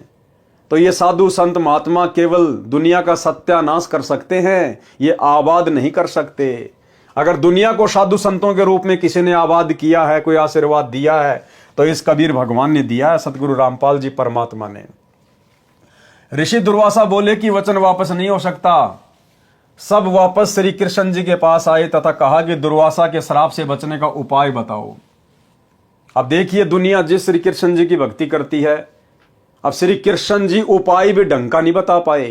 वो अंतर्यामी भी नहीं थे कि उनके द्वारा बताया गया उपाय यादव कुल का समाधान करेगा या उनका सत्यानाश करेगा। श्री कृष्ण जी ने बताया समाधान, और उस समाधान से सबका विनाश हो गया। श्री कृष्ण ने कहा कि जो जो वस्तु गर्भ समांग में प्रयोग की गई थी उनका नामो निशान मिटा दो, उन्हीं से अपने कुल का नाश होना कहा है। कपड़े रुई लोगड़ को जलाकर उसकी राख को प्रभास क्षेत्र में नदी में डाल दो। जो लोहे की कढ़ाई है उसे पत्थर पर घिसा घिसा कर चूरा बनाकर प्रभास क्षेत्र में दरिया में डाल दो। अब श्री कृष्ण जी ने क्या समाधान बताया, अब विचार करना होगा भाई और बहनों, आप और हमें। ये गुरुदेव भगवान आज हमें मिल गए, परमात्मा हमारी बुद्धि खोल दी मालिक ने, नहीं तो इन कथाओं का सार हम कभी समझ नहीं सकते थे। रात दिन पढ़ा करते थे, द्वापर से लोग इन कथाओं को पढ़ते आ रहे हैं, आज तक कोई नहीं समझ पाया, गुरुदेव ने आके समझाया। श्री कृष्ण ने क्या समाधान बताया कि दुर्वासा ने श्राप दिया ना कि ये जो गर्भ है ना, इससे क्या होगा बताऊं, यादव कुल का नाश होगा। तो क्या था उस गर्भ की जगह पे, लोगड़, कपड़े और वो कड़ाहा। तो श्री कृष्ण ने कहा कि ये कपड़े जला के इसकी राख को प्रभास क्षेत्र में यानी यमुना के किनारे वहां डाल दो, और ये जो लोहे का कड़ाहा है इसको घिस घिस के इसका चूरा यमुना जी में डाल दो, ना रहेगा बांस ना बजेगी बांसुरी। तो सब बड़े खुश हो गए कि भगवान ने तो तगड़ा समाधान बता दिया। समाधान नहीं, भगवान ने तुम्हारे सत्यानाश का रास्ता बता दिया। अब देखिए क्या होता फिर आगे, न रहेगा बांस न बजेगी बांसुरी। द्वारिका वासियों ने अपने गुरु श्री कृष्ण जी के आदेश का पालन किया। लोहे की कढ़ाई का एक कड़ा एक व्यक्ति को घिसाने के लिए दिया था, उसने कुछ घिसाया, पूरा नहीं घिसा, वैसे ही दरिया में फेंक दिया। घिसने से उस कड़े में चमक आ गई थी। एक मछली ने उसे खाने की वस्तु समझकर खा लिया। उस मछली को एक बालिया नाम के भील ने पकड़कर काटा तो कड़ा निकला। उसका लोहा पक्का था। बालिया ने उसे अपने तीर का आगे वाला हिस्सा विषाक्त यानी जहरीला बनवा लिया। कड़ाहे का जो लोहे का चूर्ण दरिया में डाला गया था, उसका तेज तीखे पत्तों वाला घास उग गया। पत्ते तलवार की तरह पहने थे। कपड़ों तथा रुई लोगड़ की राख का भी घास बन गया।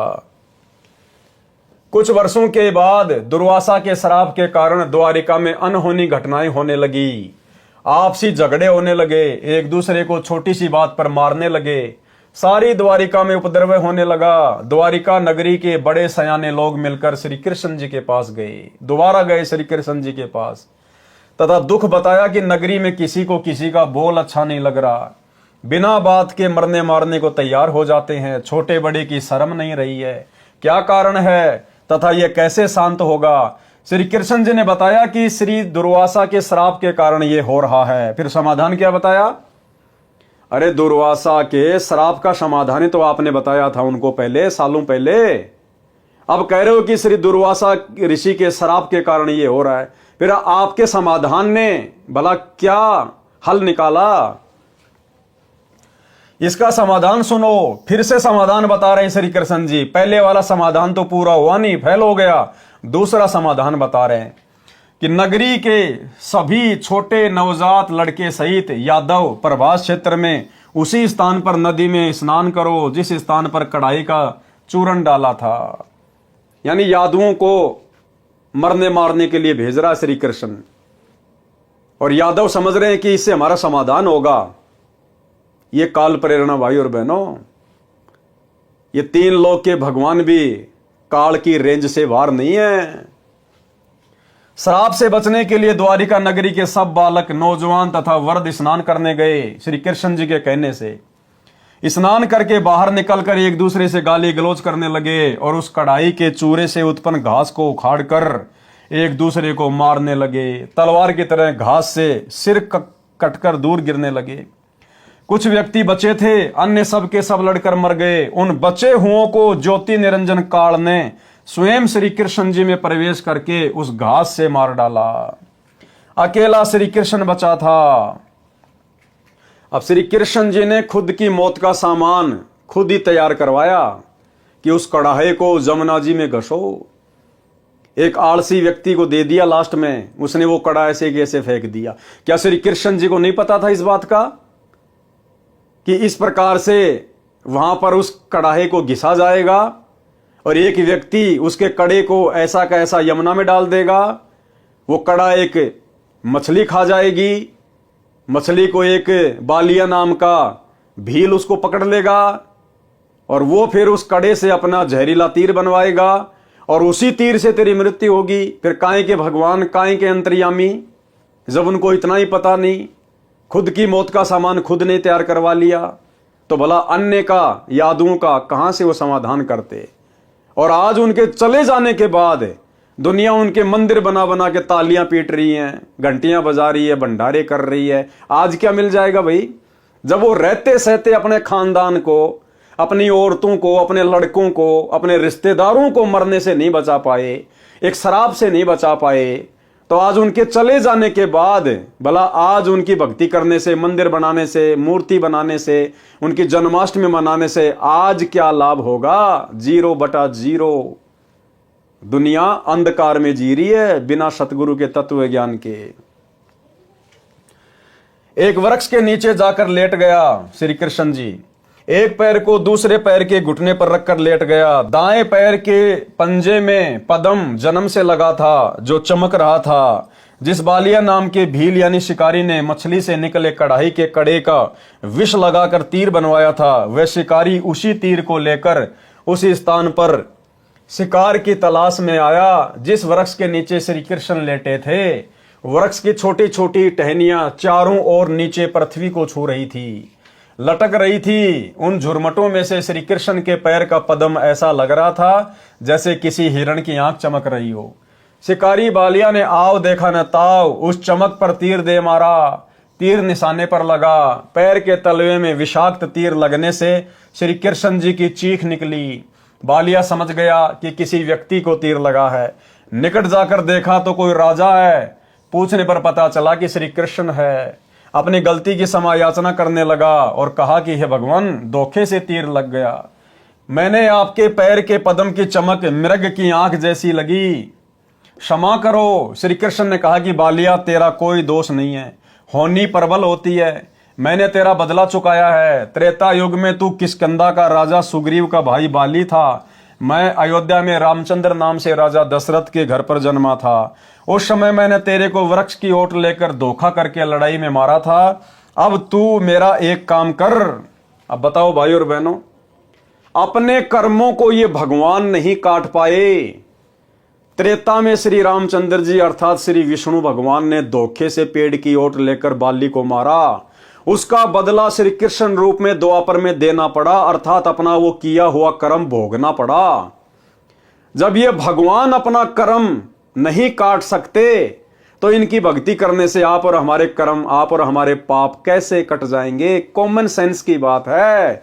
ये तो समर्थ काटेगा और लाखों के काट रहा है। अब तू मेरा एक काम कर, द्वारिका में जाकर बता दे कि सर्व यादव दुर्वासा के श्रापवश आपस में लड़कर मर गए हैं। कुछ समय उपरांत द्वारिका की स्त्रियों की भीड़ लग गई, हाहाकार मच गया। पांडव श्री कृष्ण के रिश्तेदार थे, वे भी आ गए। श्री कृष्ण ने अर्जुन से कहा कि आप सर्व गोपियों यानी यादवों की स्त्रियों को अपने पास ले जाना, या कोई नर यादव नहीं बचा है। आसपास के भील इनकी इज्जत खराब करेंगे। पांडवों से कहा कि तुम राज्य अपने पुत्र को देकर हिमालय में जाकर घोर तप करो और अपने युद्ध में किए गए पापों का नाश करो। अर्जुन ने पूछा, भगवान एक प्रश्न आज मैं आपसे करूंगा, आप सत्य उत्तर देना। आप अंतिम श्वास गिन रहे हो, झूठ मत बोलना। श्री कृष्ण ने कहा कि प्रश्न कर। अर्जुन बोला, आपने गीता का ज्ञान कुरुक्षेत्र के मैदान में महाभारत युद्ध से पहले सुनाया था। उसमें कहा था कि अर्जुन तू युद्ध कर ले, तुम्हें कोई पाप नहीं लगेंगे, तू निमित्त मात्र बन जा, सब सैनिक मैंने मार रखे हैं, तू युद्ध नहीं करेगा तो भी मैं इन्हें मार दूंगा। जब युधिष्ठिर को भयंकर शोपन आने लगे, आपसे कारण जाना तो आपने बताया था कि युद्ध में किए बंधुघात के पाप के परिणाम स्वरूप कष्ट आया। समाधान यज्ञ करना बताया। उस समय मैं आपसे विवाद नहीं कर सका क्योंकि भाई की जिंदगी का सवाल था। आज फिर आपने वही जख्म हरा कर दिया। इतनी झूठ बोलकर हमारा नाश किस लिए करवाया? कौन से जन्म का बदला लिया? श्री कृष्ण ने कहा, अर्जुन तुम मेरे अजीज हो, होनहार बलवान होती है। गीता में क्या कहा उसका मुझे कोई ज्ञान नहीं, आप मेरी आज्ञा का पालन करो। ये कहकर श्री कृष्ण जी मर गए। अपने रिश्तेदारों का भी समाधान नहीं कर पाए, सर्व यादवों का सत्यानाश कर दिया। अब बहुत सारे भाई बहन कहते हैं कि जब सारे 56 करोड़ यादव मर गए थे, फिर ये वर्तमान के यादव कहां से आ गए? तो इसका समाधान भी गुरुदेव ने बताया, अन्यथा कोई सोच भी नहीं सकता। और गुरुदेव ने कहा केवल 56 करोड़ यादव मरे थे नर, औरतें नहीं मरी थी उस शराब से। उन औरतों के गर्भ में जो बच्चे थे, आगे चलकर उनसे यादव कुल धीरे धीरे फिर चला है। पांचों पांडवों व साथ गए नौकरों ने मिलकर सब यादवों का अंतिम संस्कार किया। कुछ एक के शव दरिया में परवाह कर दिए। श्री कृष्ण ने कहा था कि मेरे शरीर को जलाकर बची हुई अस्थियां व राख को एक लकड़ी के संदूक में डालकर दरिया में बहा देना। पांडवों ने वैसा ही किया। वो संदूक समुद्र में चला गया, फिर उड़ीसा प्रांत के अंदर जगन्नाथपुरी के पास बहता हुआ चला गया। उड़ीसा के राजा इंद्रदमन को शौपन में श्री कृष्ण ने दर्शन देकर, श्री कृष्ण ने नहीं, इस कबीर परमात्मा ने दर्शन देकर कहा कि एक संदूक समुद्र में इस स्थान पर है, उसमें मेरे शरीर की अस्थियां तथा राख हैं, उसको निकालकर उसी किनारे पर उन अस्थियों को जमीन में दबाकर ऊपर एक सुंदर मंदिर बनवा दे। ऐसा किया गया, जो जगन्नाथ नाम से मंदिर प्रसिद्ध है। 4 पांडव पहले चले गए, अर्जुन को गोपियों को लेकर आने को छोड़ गए। अर्जुन के पास वही गांडीव धनुष था जिससे लड़ाई करके महाभारत में जीत प्राप्त की थी। अर्जुन द्वारिका की सर्व स्त्रियों को बैलगाड़ियों में बैठाकर दिल्ली के लिए चल पड़ा। रास्ते में भीलों ने अर्जुन को घेर लिया, अर्जुन को पीटा, गोपियों को लूटा, कुछ स्त्रियों को भील उठा ले गए। अर्जुन कुछ नहीं कर सका, धनुष उठा भी नहीं सका।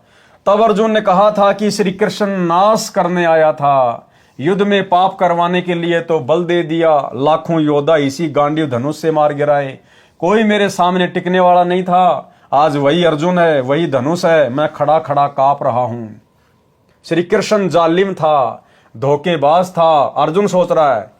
कबीर परमेश्वर जी हमें समझाते हैं कि ये जुल्म श्री कृष्ण ने नहीं किया, ज्योति निरंजन काल ब्रह्म ने किया है।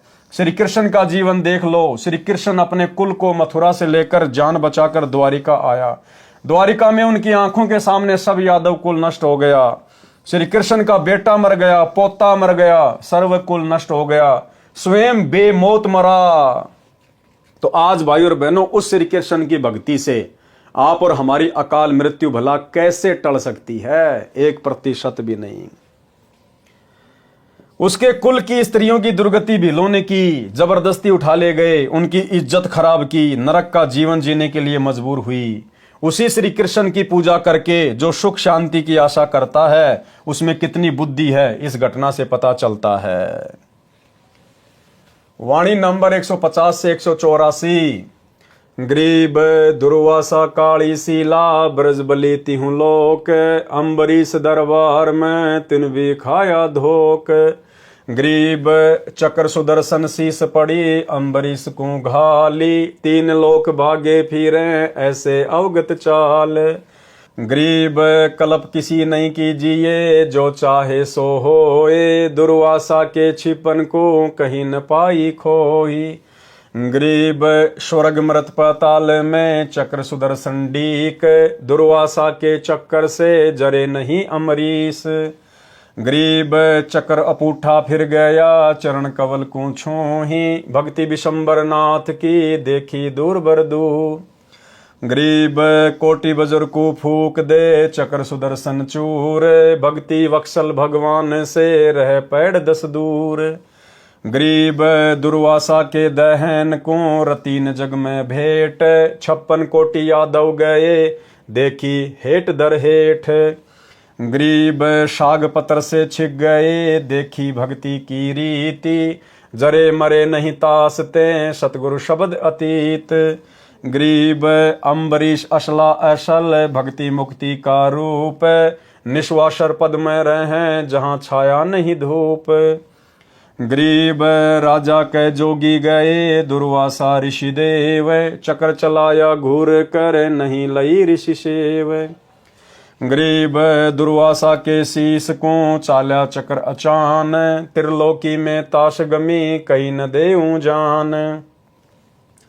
गरीब श्वेत लोक विष्णु पूरी दुर्वासा चली जाए, तहाँ कबीर विष्णु रूप धरी कीनी देख सहाय। गरीब कृष्ण गुरु कसनी हुई और बचेगा कौन, 3 लोक भागे फिरे भर में 14 भुवन। गरीब भक्ति द्रोह ना कीजिए भक्ति द्रोह मम दोष, शिव ब्रह्मा नारद मुनि जिन्हें जरावे ठोक। गरीब भक्ति द्रोह रावण किया हिरणाकुश हिरणानाच, नारायण नरसिंह भये मम भगता है साच। गरीब मम भगता मम रूप है मम भगता मम प्राण, पंडु सताए कौरवा दुर्योधन क्षयमान। गरीब मम भगता मम प्राण है मम भगता मम देह, हिरणाकुश के उदर को पारत नहीं संदेह।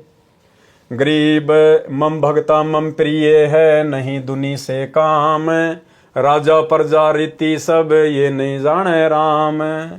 गरीब मम भगता के कारण रचे सकल भंडार, वाल्मीक ब्रह्मलोक में शंख कला उद्गार। गरीब रावण बाली भी हंडिया मम द्रोही मम जार, सीता सती कलंक क्या पदम 18 भार। गरीब मम द्रोही से ना बचूं छल बलो हनु प्राण, 52 हो बलि कह गए रया दोहू का मान। गरीब मम दोई मम साल है मेरे जन का दूत, कोटि जुगन काटोती से करूं जंगल का भूत। यहाँ परमात्मा ने अखंड पाठ की वाणियों में अपने मुख कमल से कहा है, गरीब मम द्रोही मम साला है। गरीब मम द्रोही मम साला है मेरे जन का दूत, कोटि जुगन काटोती से करूं जंगल का भूत। गरीब खान पान पावे नहीं जल तिरशाबो अंत, बस्ती में विचरे नहीं सूल फील गजदंत। गरीब मम द्रोही मम साला है मारो रज रज बीन, भवन सकल अरुलोक सब करो प्राण तिक्षीण। गरीब अर्धमुखी गर्भवास में हरदम बारंबार, जूनी भूत पिशाच की जब लग सृष्टि संहार। गरीब गर्भ जूनी में त्रास दूं जब लग धरणी आकाश, मारो तुस तुस बिन करी नहीं मिटे गर्भवास। गरीब प्राण निक दूं तास के 86 सृष्टि संजोग, संत 57 कल्प युग तासिर दीर्घ रोग। गरीब विष्णु ब्रह्मा शिव सुनो और शनकादिक चारी, 88 सहस जलेब में यामति मूड गंवारी। गरीब चक्र चले दुर्वासा परी, मैं बख्शो नहीं तो ही मम द्रोही तू दूसरा चरण कवल ऋषि जोही। गरीब दुर्वासा बोले तहाँ सुनो भक्ति के ईश, सुरग शातल लोक सब तुम पूर्ण जगदीश। गरीब तुमरे दर छूटे नहीं चक्र सुदर्शन चोट, कहाँ खंदाओ ईस जी बचो कौन सी ओट। गरीब अम्बरीश दरबार में जाओ निरसंदेह, काल घटा पूठी पड़े मम द्रोही मुखे। गरीब दुर्वासा मृत्यु लोक को तुम जाओ तत्काल, ज्ञान ध्यान शास्त्रार्थ तजो बाद विद्या जंजाल। गरीब जब तप करनी काल है, बिन भक्ति बंधान, एक ही केवल नाम है, सो देवेंगे दान। गरीब मान बड़ाई कूकरी, डिग डम्फाण करंत, जिनके उर में ना बसो, जम छाती तोरंत। सारांश, सतयुग में अमरीश नाम के एक धार्मिक राजा हुए। वही आत्मा त्रेता युग में राजा जनक हुए, जो सीता जी के पिता थे। वही राजा अमरीश अब राजा जनक वाली आत्मा कलयुग में श्री नानक देव सिख धर्म के प्रवर्तक हुए। और भाई साहब, वो नानक जी अभी तक पार नहीं हो पाए, क्योंकि पार होने का समय तो भाई और बहनों कलयुग की बिचली पीढ़ी है। नानक जी भी 64 लाख आत्माओं में से एक थी, और 64 के 64 लाख भाई और बहनों 650 साल पहले गुरु को परमात्मा ना मानकर फैल हो चुके थे। तो श्री नानक जी भी अभी तक यहीं फंसे पड़े हैं। और भाई और बहनों, हिसार जेल से आए हुए विशेष संदेश नंबर 74 में गुरुदेव भगवान ने बिल्कुल क्लियर कर दिया कि श्री नानक जी का वर्तमान में जन्म हो चुका है और उनको नाम दीक्षा भी मिल चुकी है। परमात्मा ने उस आत्मा का जिक्र किया कि सतयुग में वो राजा अमरीश था, त्रेता में राजा जनक था, और 650 साल पहले बाबा नानक के रूप में जन्मा। और अब वर्तमान में अगर अब परमात्मा उसको शरण में ना लेता तो फिर से 84 में जाता। गुरुदेव कह रहे हैं अब यदि वर्तमान में परमात्मा उनको शरण में ना लेता, उनको नाम ना देता, तो 84 में जाता। तो भाई और बहनों, नानक जी की आत्मा अभी भी यही फंसी पड़ी है, क्योंकि ये कलयुग की बिचली पीढ़ी का टाइम ही मोक्ष का मेन टाइम है। अब है वो समय, अब परमेश्वर उन सभी आत्माओं को पुनः मौका देंगे मानव जन्म देकर। किसी भाई बहन को शंका ना हो जाए, कहीं उस गुरुद्रोही की तरफ ध्यान चला जाए जो वर्तमान में गुरुद्रोही की भूमिका में है। संजय दिल्ली वाला पूर्णतया अपने आप को ही परमात्मा मान चुका है, तत्वदर्शी संत मान चुका है कि मैं नानक जी की आत्मा हूं। नानक जी की आत्मा को परमात्मा इस कलयुग की बिचली पीढ़ी में गुरु पद देने के लिए, पाखंड में उलझाने के लिए जन्म नहीं देगा, भक्ति के लिए जन्म देगा। उसके अंदर तो किसी प्रेत की आत्मा है जो सारे उससे उल्टे कर्म करवा रही है, उसको गुरुद्रोही की पदवी पे लाके छोड़ दिया। नानक की आत्मा परमेश्वर की शरण में आ चुकी है। गुरुदेव ने इस 74 नंबर की ऑडियो में बिल्कुल क्लियर कर दिया है, एक बार सुन लीजिए।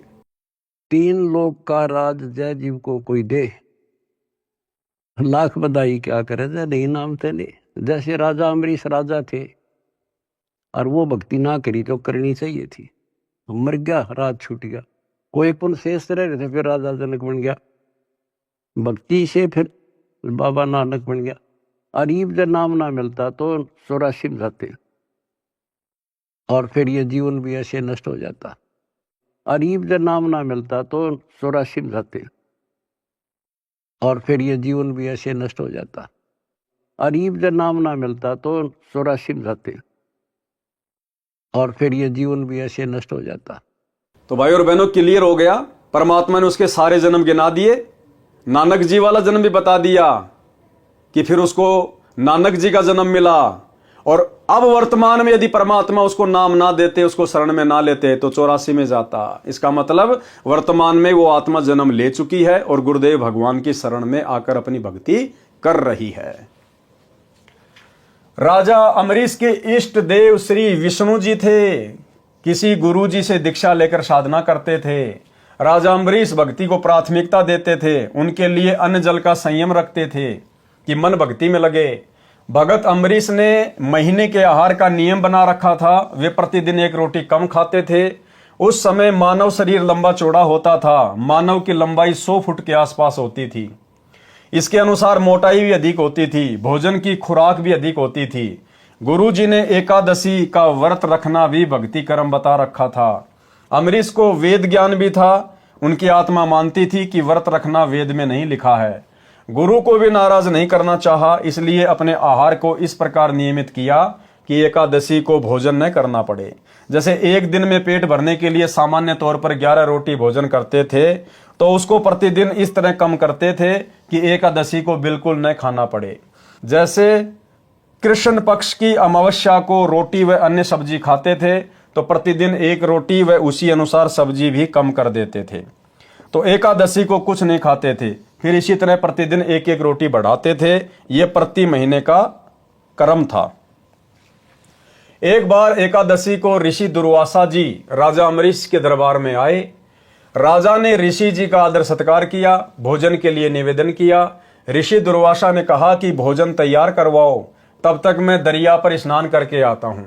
ऋषि जी को लौटने में देरी हो गई। राजा अम्बरीश के गुरुजी ने राजा को व्रत समापन करने को कहा। अम्बरीश ने विचार किया कि ऋषि दुर्वासा के आने पर ही जल आचमन करूंगा, परंतु ऋषि नहीं आए। गुरुजी ने एकादशी समाप्त होने से पहले जल का आचमन अम्बरीश को करवा दिया। ऋषि दुर्वासा लौटे तो अम्बरीश से कहा कि आप भी हमारे साथ बैठकर खाना खाओ। अम्बरीश ने सब बात बताई कि आज मेरा एकादशी का व्रत था। एकादशी आज के दिन 11 बजे समाप्त हो गई है। इससे पहले एकादशी के व्रत को समापन करना अनिवार्य था। मैंने जो खाना था खा लिया, अब आज कुछ नहीं खाना है। ऋषि दुर्वासा तो क्रोध से भरे रहते थे। अम्बरीश से कहा कि तेरे घर पर ऋषि आए हैं, तूने ऋषियों से पहले भोजन करके हमारा अपमान किया है। यह कहकर ऋषि ने राजा को उपदेश दिया कि यह कर्मकांड वेद विरुद्ध है, इसे नहीं करना चाहिए, व्यर्थ है। राजा ने कहा जो आपकी आज्ञा। ऋषि दुर्वासा बिना आहार किए ही चला गया। अगली बार भी दुर्वासा जानबूझकर बकवाद करने के लिए एकादशी को आया। राजा ने उसी तरह एकादशी का व्रत समापन किया। ऋषि जानबूझकर उस दिन और देर से स्नान करके आए। खाने के समय राजा के साथ बैठकर भोजन करने का आदेश दिया। राजा ने वही व्यवस्था बताई कि मैंने एकादशी के व्रत का समय पर उद्यापन करना था, आज भोजन नहीं खा सकता, क्षमा करो, आप भोग लगाओ और हमें कृतार्थ करो। ये उत्तर राजा का सुनकर ऋषि दुर्वासा आग बबूला होकर बोला, मैंने तुझे एकादशी का व्रत न करने को कहा था, आपने मेरा अपमान किया है। राजा ने कहा कि ऋषि जी, मैं व्रत नहीं रखता, ये तो अंजल का संयम बनाकर साधना करता हूं। परंतु ऋषि दुर्वासा ने सुदर्शन चक्र को आदेश दिया कि राजा का सिर काट दे। सुदर्शन चक्र तुरंत सक्रिय हुआ, आग की लपटें निकलने लगी। सुदर्शन चक्र ने भयंकर रूप धारण किया और राजा अम्बरीश की ओर चल पड़ा, जो वहां से 10 कदम 50-60 फुट की दूरी पर जमीन पर आसन लगाए बैठा था। राजा के चरण छूकर सुदर्शन चक्र वापस दुर्वासा ऋषि की ओर मुड़ा और ऋषि के शांत करने पर भी शांत नहीं हुआ, तो ऋषि को समझते देर न लगी कि चक्र तेरे को भस्म करेगा। भाई और बहनों, यही दुर्वासा वाली गलतियां ये सतलोक आश्रम मैनेजमेंट हरियाणा गुरुजी का परिवार, ये कोऑर्डिनेटर लोग बरवाला कांड 2014 से लगातार सात संगतियों में सत्सेवकों के साथ में कर रहे हैं। भाई हम अपनी सात संगतियां रख रहे हैं, हम भगत भाई बहन मिलकर अपने गुरु को इष्ट मानकर भोग लगा रहे हैं, हम भाई बहन मिलकर शंका समाधान करते हैं, गुरु के ज्ञान पे चर्चा करते हैं, गुरु की महिमा करते हैं, भंडारा करते हैं। ये लोग जबरदस्ती जानबूझकर बकवाद करने के लिए दुर्वासा ऋषि की तरह काल प्रेरणा से सात संगत वाले भाई बहनों के साथ में मार पिटाई करते हैं, लड़ाई झगड़ा करते हैं। एक बार नहीं, 2 बार नहीं, अनेकों बार इन्होंने जानबूझकर बकवादे की है। भाई और बहनों, भक्ति विधान तो वही है। अब आने वाले समय में भी इन लोगों के साथ में वही बनेगी जो दुर्वासा ऋषि के साथ बनी, जानबूझकर बकवाद करने वालों के साथ बनी। हम कोई गुरुजी के परिवार के घर में जाके साथ संगतियां नहीं करते, हम इनके आश्रमों में जाके साथ संगतियां नहीं करते, हम इन आश्रम वालों को बुलाते भी नहीं, लेकिन जबरदस्ती काल प्रेरणा से ये लोग साथ संगति में व्यवधान डालने के लिए दुर्वासा की तरह आ टपकते हैं। तो भाई और बहनों, ये जानबूझकर बकवाद करते हैं और आने वाले समय में भक्ति विधान अनुसार इनके साथ में वही बनेगी जो दुर्वासा के साथ में बनी। क्या कहा परमात्मा ने आगे? तो ऋषि को समझते देर न लगी कि चक्कर तेरे को भस्म करेगा। अपने प्राणों की रक्षा के लिए पहले अपने इष्ट देव श्री शिव जी के पास गए, सब बात बताई तथा रक्षा की प्रार्थना की। श्री शिव जी से भी सुदर्शन चक्र शांत नहीं हुआ, तो ऋषि से कहा कि भाग भाग, हमें भी मरवाएगा। ऋषि दुर्वासा श्री ब्रह्मा जी के पास गया, वहां से भी भगा दिया और बताया कि विष्णु के पास जा। अम्बरीश विष्णु का भगत है। दुर्वासा को भी पता था, इसलिए वहां नहीं जाना चाहता था, परंतु मरता क्या न करता वाली बात सामने थी। ऋषि दुर्वासा सिद्धि से उड़े जा रहा था श्री विष्णु के रूप में। अब देखो वहां कौन बैठे थे श्री विष्णु के रूप में? श्री विष्णु के रूप में परमात्मा पूर्ण ब्रह्म। कौन? सतगुरु रामपाल जी भगवान, ये कबीर देव 33 करोड़ देवताओं की सभा लगाए हुए थे। परमात्मा को सब पता था कि दुर्वासा विष्णु के पास जाएगा, इसलिए विष्णु के सभा स्थल से 10 योजन दूर, एक योजन में 4 कोस होती हैं, एक कोस में 3 किलोमीटर यानी 120 किलोमीटर दूर लीला करने के लिए सभा लगाए हुए थे। परमात्मा भगत की महिमा बनाते हैं। ऋषि दुर्वासा कभी पीछे मुड़कर सुदर्शन चक्कर की ओर देख रहा था कि कितना दूर पीछे है, तो कभी आगे को देखकर उड़ा जा रहा था। जैसे भगवान शंकर भस्मासुर को देख देख कर आगे की ओर भगा जा रहा था। परमात्मा के दरबार में पृथ्वी पर चलकर दौड़कर गया। तब परमात्मा ने पूछा कि ऋषि जी कैसे स्पीड खींच रखी है, यह सुदर्शन चक्कर तेरे पीछे पीछे किस कारण से लगा है? भाई और बहनों, सुकर्मी पतिव्रता के अंग की वाणी।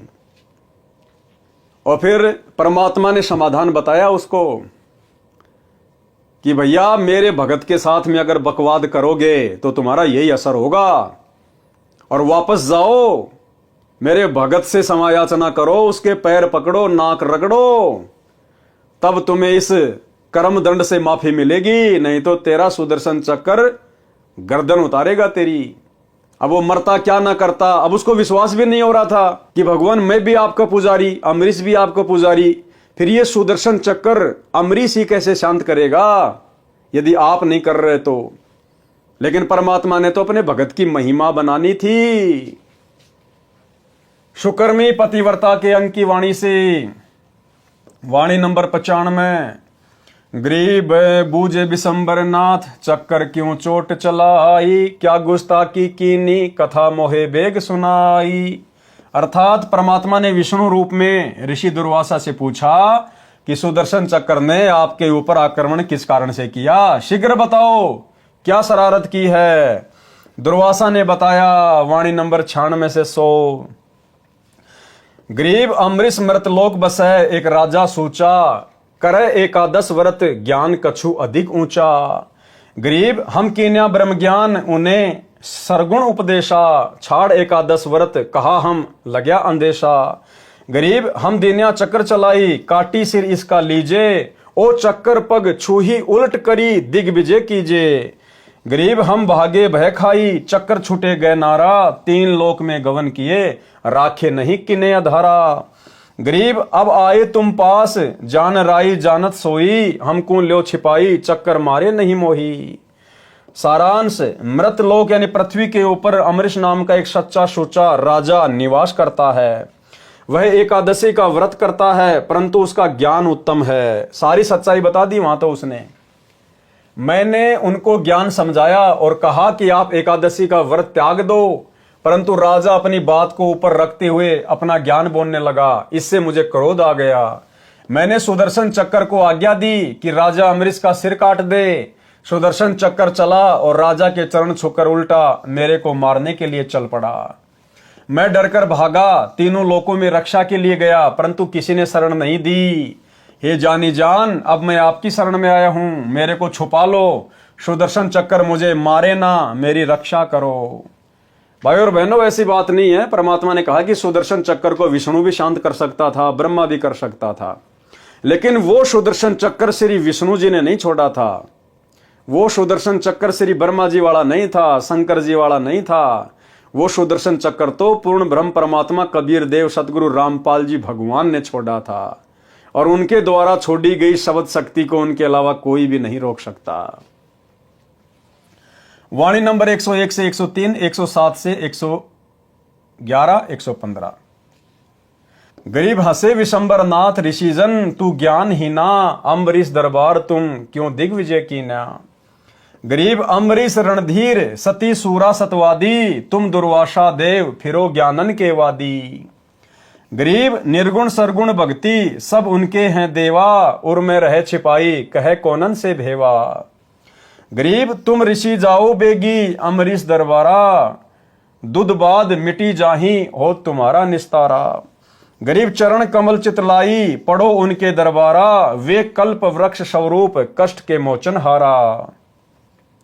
गरीब जब ऋषि चले बिचारी, चूक हमरी ही निकशी, चक्र सुदर्शन गैल जान अमरीश ही बख्शी।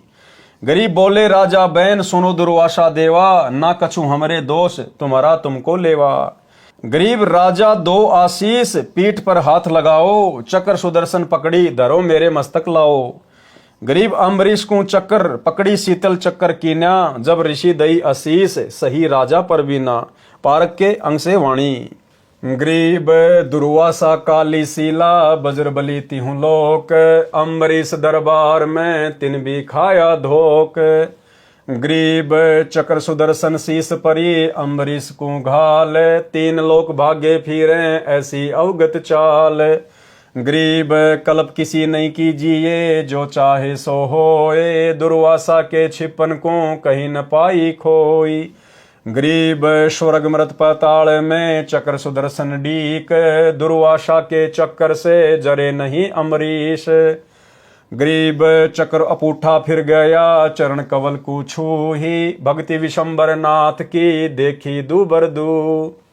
गरीब कोटि बजर को फूक दे चक्र सुदर्शन चूर, भक्ति बच्छल भगवान से रहे पैड़ 10 दूर। गरीब श्वेत लोक विष्णु पूरी दुर्वासा चली जाए, तहां कबीर विष्णु रूपधारी कीनी देख सहाय। गरीब दुर्वासा बोले तहां सुनो भक्ति के ईश, स्वर्ग ऋषातल लोक सब तुम पूर्ण जगदीश। गरीब तुमरे दर छूटे नहीं चक्र सुदर्शन चोट, कहाँ खंदाओ ईश जी बचो कौन की ओट। गरीब अम्बरीश दरबार में जाओ निसंदेह, काल घटा पूठी पड़े ममद्रोही मुखे। गरीब दुर्वासा मृत्यु लोक को तुम जाओ तत्काल, ज्ञान ध्यान शास्त्रार्थ तजो बाद विद्या जंजाल। गरीब जब तब करनी काल है बिन भक्ति बंदान, एक ही केवल नाम है सो देवेंगे दान। गरीब मान बड़ाई कूकरी डिम डफान करंत, जिनके उर में ना बैसो जम छाती तोरंत। गरीब दुर्वासा अम्बरीश कह गए ज्ञान गुण डार, चरण कवल शिक्षा लई तुम ईश्वर प्राण उधार।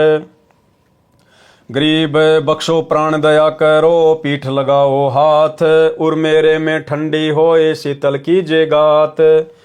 गरीब अम्बरीश मैं कहता हाँ बीन से बदन खुलास, तुम ऋषि मेरे प्राण हो मैं हूं तुमरा दास।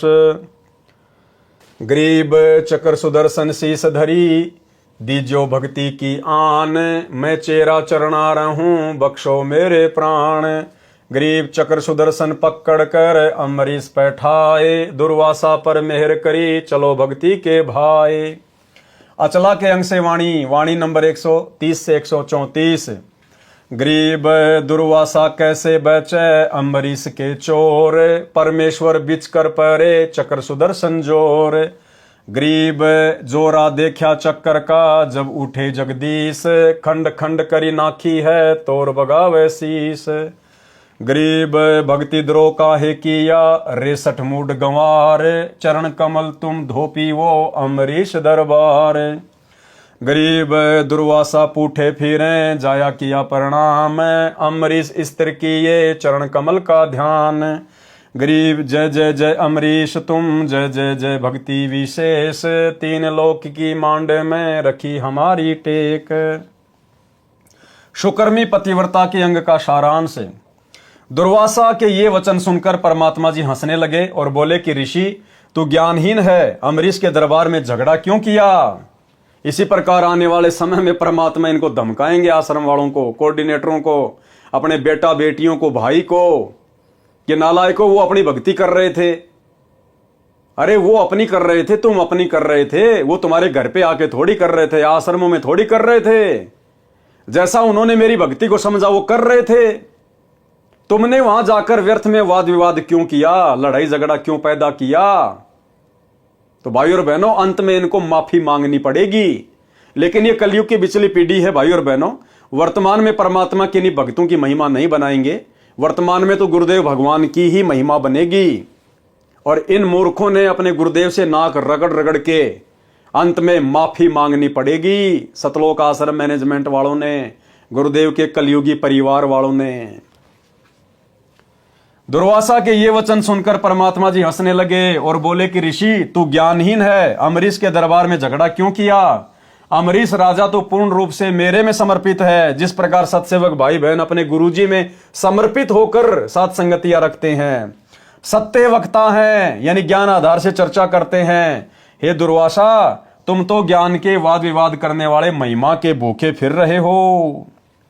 अम्बरीश को निर्गुण तथा सरगुण दोनों प्रकार की साधना का ज्ञान है। हे ऋषि देव, वे उस सर्व ज्ञान को अपने हृदय में छिपाए हुए हैं, कोई जानना चाहता नहीं तो किसको भेद बताएं। हे ऋषि, तुम शीघ्र अम्बरीश के दरबार में जाओ, तुम्हारा सब अज्ञान अंधेरा समाप्त होगा, तुम्हारा कल्याण हो जाएगा।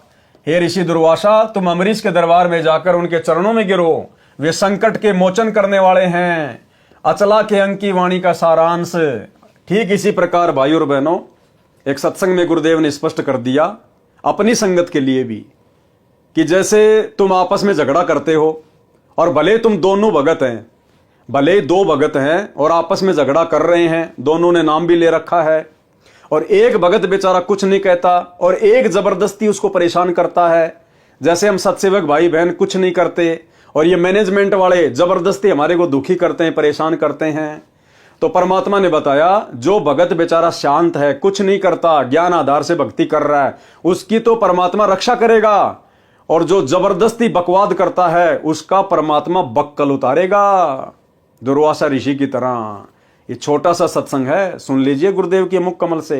इसमें एक बहुत बड़ा नियम है प्रभु का कि सबसे ज्यादा हमें अधीन रहना होगा। आप दो भक्त हैं, दोनों ने उपदेश ले रखा है और तुम आपस में झगड़ा करते हो और एक भक्त कुछ नहीं कहता, दूसरा उसको नाजायज परेशान करने की चेष्टा करता है, तो परमात्मा उस जो भक्त की रक्षा करेगा। और वो भी बेशक भक्त है, जो बेमतलब बकवाद करके दूसरे को तंग कर रहा है भक्त को, तो उसको हानि पहुंचाएगा, जबकि दोनों भक्त ही है। तो भाई और बहनों, ठीक आने वाले समय में गुरुदेव के कलयुगी परिवार के साथ, सतलोक आश्रम मैनेजमेंट हरियाणा के साथ ऋषि दुर्वासा जैसी बनेगी, क्योंकि इन्होंने तो इस कलयुग की बिचली पीढ़ी में पूर्ण सतगुरु से उपदेश लेकर, तत्व ज्ञान लेकर दुर्वासा से भी बड़ी गलतियां कर डाली, दुर्वासा से भी बड़ी गलतियां। अरे दुर्वासा को तो तत्व ज्ञान नहीं था, उसको तो निर्गुण सरगुण भक्ति का ज्ञान नहीं था। आज तुम्हें गुरुदेव ने क्या कमी छोड़ दी ज्ञान समझाने में 30 वर्षों में, फिर भी तुमने अपने स्वार्थ के लिए सात संगतियों में आकर काल प्रेरणा से झगड़ा किया, बकवादे की, मुकदमे लगवाए, भक्तों को जेल करवाई, भक्तों के साथ में मारपीट की। तुम्हारे साथ क्या बनेगी? तुम्हारे ही कर्मों के प्रतिफल में। अचला के अंक की वाणी का सारांश है। संत गरीबदास जी बता रहे हैं कि दुर्वासा कैसे बच सकता था। वह तो एक महान आत्मा अम्बरीश का चोर था, यानी अम्बरीश के यथार्थ ज्ञान को सुनकर भी अपने अहंकार का प्रदर्शन किया।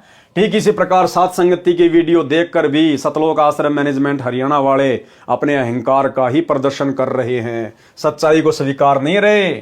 वह तो परमेश्वर जी बीच में आ गए, अन्यथा सुदर्शन चक्र तो बहुत शक्तिशाली है। इसी प्रकार भाई और बहनों, जो कर्म वर्तमान में गुरुदेव का परिवार कर रहा है, कोऑर्डिनेटर कर रहे हैं, ये तो सतगुरु रामपाल जी भगवान इनका बीच बचाव कर रहे हैं, इनके बीच में पड़े हैं, नहीं तो इनके कर्मों का दंड बहुत भयंकर है। क्योंकि साध संगति सतगुरु रामपाल जी भगवान का यथार्थ 13वां कबीर पंथ है, और इनके 13वें पंथ को यानी सात संगतियों को रोकने का मतलब है ट्रेन की पटरी के ऊपर अंधे गधे के द्वारा लात चलाना। ये तो ड्राइवर समझदार है, परमात्मा है जो गाड़ी रोक के रखा हुआ है, अन्यथा वो गधा कहां जाके गिरे उसका अता पता भी नहीं पड़े। परमेश्वर जी ने सुदर्शन चक्र की उग्रता देखी, तब अपना आसन छोड़कर दुर्वासा की रक्षा के लिए उठे। विचार किया कि यदि बचाव नहीं किया तो ऋषि के टुकड़े टुकड़े करके मार डालेगा। हे मूर्ख गंवार ऋषि दुर्वासा, हे मूर्ख गंवार सतलोक आश्रम मैनेजमेंट हरियाणा वालों, तुमने भगत अम्बरीश के साथ द्रोह क्यों किया? तुमने सात संगत वाले सतसेवकों के साथ में झगड़ा क्यों किया? तुम अम्बरीश के दरबार में जाओ और चरण धोकर पीओ। पारक के अंक की वाणी का सारांश। दुर्वासा ऋषि ने भगवान से कहा कि आप तीनों लोकों के स्वामी हो, आप पूर्ण जगदीश हो, आप भक्तों के भगवान हो। आपके द्वार पर मेरी रक्षा नहीं हुई तो कहां होगी? आप अपने से दूर कहां भेज रहे हो प्रभु जी? सुदर्शन की मार से आपके बिना किसकी शरण में बचाव होगा? परमात्मा ने ऋषि दुर्वासा से कहा कि तुम अम्बरीश के दरबार में निसंकोच जाओ, डरो मत। मेरे भगत के द्रोही का मुंह तो काला होता ही है। उस भगत द्रोही के मुख में राख यानी कालिक पड़ती है, यानी उसकी तो दुर्गति होती है। और आने वाले समय में इन सतलोक आश्रम मैनेजमेंट हरियाणा वालों के साथ यही हाल होगा। परमेश्वर जी ने कहा, हे दुर्वासा, तुम मृत लोक यानी पृथ्वी लोक को शीघ्र जाओ, इस शास्त्रार्थ के चक्कर को त्याग दो। वाद विवाद तो जी का जंजाल होता है। बिना मर्यादा की भक्ति के तो जब तप अन्य करनी क्रियाएं काल हैं, यानी जीवन नाशक है। सच्चा गुरु तो केवल नाम जाप की दीक्षा देता है। सच्चा गुरु स्टेडियम नहीं बनवाता, हॉस्पिटल नहीं खुलवाता, राजनीति नहीं करवाता, गुंडों की सीबीआई जांच नहीं करवाता, आरक्षणों में भक्तों को नहीं बैठाता, जाटों के भवन नहीं बनवाता, गांव वालों के लिए रोडे नहीं बनवाता, एम्बुलेंस नहीं चलवाता। केवल नाम का जाप देता है, मर्यादा देता है। बिना मर्यादा की भक्ति के तो जब तक अन्य क्रियाएं काल हैं, यानी जीवन नाशक है। सच्चा गुरु तो केवल नाम की दीक्षा देता है। मैं उनके साथ नहीं रहता जो पाखंड करते हैं। अब ये सतलोक आश्रम मैनेजमेंट हरियाणा ने 2014 के बाद में अभी अभी आपको जो इनके कुकर्म गिनाए हैं, ये पाखंड है, पाखंड। मैं उनके साथ नहीं रहता जो पाखंड करते हैं, मान बढ़ाई की चाहत रखते हैं। तो भैया राजनेताओं के चक्कर काटने वाले तो मान बढ़ाई के भूखे होते ही है। मान बढ़ाई तो कुकरी यानी कुतिया के समान है, यानी बिना इज्जत का कार्य है। और आने वाले समय में गुरुदेव का परिवार आज वर्तमान में गुरुजी को ना समझकर, ज्ञान को ना समझकर, मर्यादाओं की धज्जियां उड़ाकर जिस प्रकार से भक्तों से सत्संगों के विरुद्ध क्रिया करवा रहा है, आने वाले समय में भाई और बहनों परमात्मा इनको इज्जत से नंगा करेंगे, नंगा। ये विधान है मालिक का, ये अपने कर्मों से स्वतः हो जाएंगे। बच्चे बच्चे को पता चल जाएगा। अरे कल को क्या ये दुनिया परमात्मा की शरण में नहीं आएगी? क्या वो धनाना गांव वाले परमात्मा की शरण में नहीं आएंगे? आज जितने भाई बहन सतलोक आश्रमों में जाते हैं, ज्ञान को आधार नहीं बना रहे, क्या कल को ये ज्ञान को नहीं समझेंगे? क्या इनको मर्यादाओं के विषय में पता नहीं चलेगा? तो जितने बड़े बड़े कुकर्म इन्होंने कर दिए, ये कहां छुपेंगे? कहां छुपेंगे? ये बच्चा इनको ताने मारेगा, बच्चा कि काहे का गुरुजी का बेटा, काहे की गुरुजी की बेटी, काहे का कोऑर्डिनेटर 30 साल से क्या झक मरा रहा था गुरुजी के साथ में? तेरे को इतना भी नहीं पता चला? जो महापुरुष मोबाइल में वीडियो गेम खेलने के लिए मना करता है, और तुमने उस महापुरुष के नाम से 1 करोड़ रुपए का स्टेडियम बनवा दिया।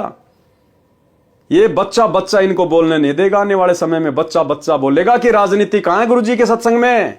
कब गुरुजी ने बीजेपी को वोट डलवाए, कांग्रेस को वोट डलवाए, कब आदेश दिया? दिखा। ये बोल नहीं पाएंगे आने वाले समय में भाई और बहनों, बोल नहीं पाएंगे। ये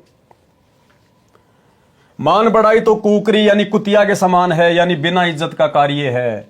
परमात्मा के दरबार में इज्जत ना रही तो वह आत्मा गली की कुतिया के समान है। जो पाखंड करते हैं, अन्य को नीचा दिखाते हैं, उनकी यम के दूध छाती तोड़ते हैं, यानी बुरी मार मारते हैं।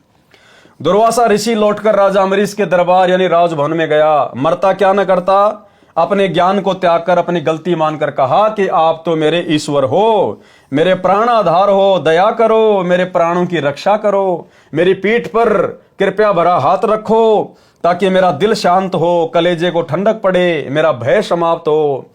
सुदर्शन चक्र को मेरे सिर पर शांत करके रखो। मैं आपका नौकर बनकर आपके दरबार में सदा रहूंगा। मेरे जीवन की रक्षा करो, मेरे प्राण बख्शो तथा भक्ति का दान दो। ऋषि दुर्वासा की दशा देखकर अम्बरीश हंसने लगे और प्रसन्न चित्त से ऋषि दुर्वासा से बोले कि हे देव ऋषि जी, आप तो मुझे प्राणों से भी प्रिय हो, मैं आपका दास हूं। अम्बरीश ने सुदर्शन चक्र जो आग की लपटें छोड़ रहा था, हाथ से पकड़कर शांत करके दुर्वासा को अपने पास बैठाया। दुर्वासा के ऊपर मेहर की, कहा कि भक्ति भाव से रहा करो, मान बढ़ाई में जीवन नष्ट ना करो। सुकर्मी पतिव्रता के अंक की वाणी नंबर 112 से 115 का सारांश। जब परमेश्वर कबीर जी ने ऋषि दुर्वासा जी से स्पष्ट कह दिया कि आप अम्बरीश के दरबार में जाओ, वे क्षमा करेंगे तो आपकी जान बचेगी, अन्यथा काल सिर पर नाच ही रहा है, तब ऋषि दुर्वासा को भीड़ी धरती हो गई, यानी धरती छोटी पड़ गई, यानी संकट में गिर गया और विचार किया कि मेरी ही गलती पाई। इसी प्रकार अंत में सतलोक आश्रम मैनेजमेंट हरियाणा को, जो वर्तमान में अहंकार में अंधा होके ये देख ही नहीं रहा कि परमात्मा की यथार्थ भक्ति कहाँ है, मर्यादाएं कहाँ हैं, साथ संगतियां क्या हैं, हम उन साथ संगत वालों के साथ में ऐसा बुरा बर्ताव क्यों कर रहे हैं। अंत में सतगुरुदेव भगवान के मुख कमल से जब इनको सुनने को मिलेगा कि भाई गलती तुम्हारी ही है, और इनको भी एहसास होगा कि हां हमारी ही गलती हुई है, यानी संकट में घिर गया और विचार किया कि मेरी ही गलती पाई। सुदर्शन चक्र पीछा नहीं छोड़ रहा है, अब तो राजा अम्बरीश ही पीछा छुड़वाएगा, वही जीवन दान देगा। राजा अम्बरीश बोले कि हे दुर्वासा देव जी, मैंने कुछ नहीं किया, आपने जैसा किया उसका फल ही मिला है, इसमें मेरा कोई दोष नहीं है। ऋषि दुर्वासा ने निवेदन किया कि मेरी रक्षा करो, सुदर्शन चक्र को शांत करो। राजा अम्बरीश ने सुदर्शन चक्र को शांत करके ऋषि को पकड़ा दिया, बोले कि ले तेरी मिसाइल, फिर गलती न करना। तब ऋषि दुर्वासा के जान में जान आई और अम्बरीश को आशीष दी कि धन्यवाद, आप विद्वान हो, महापुरुष हो।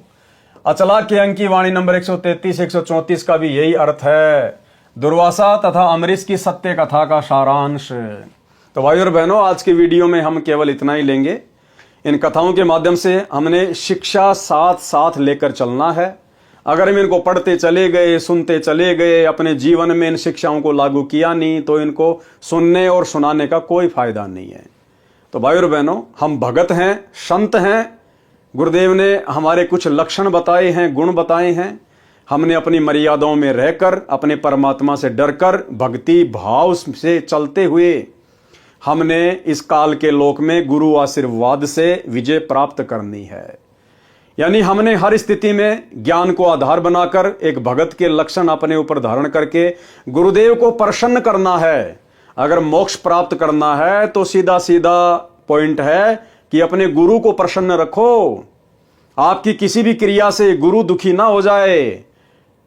जिन बातन से गुरु दुख पावे उन बातों को दूर भगावे। हमने उन कर्मों से हमेशा दूरी बना के रखनी है जिन कर्मों से, जिन अमर्यादित हरकतों से हमारे गुरुदेव नाराज हों, रुष्ट हों, उनको चोट पहुंचे।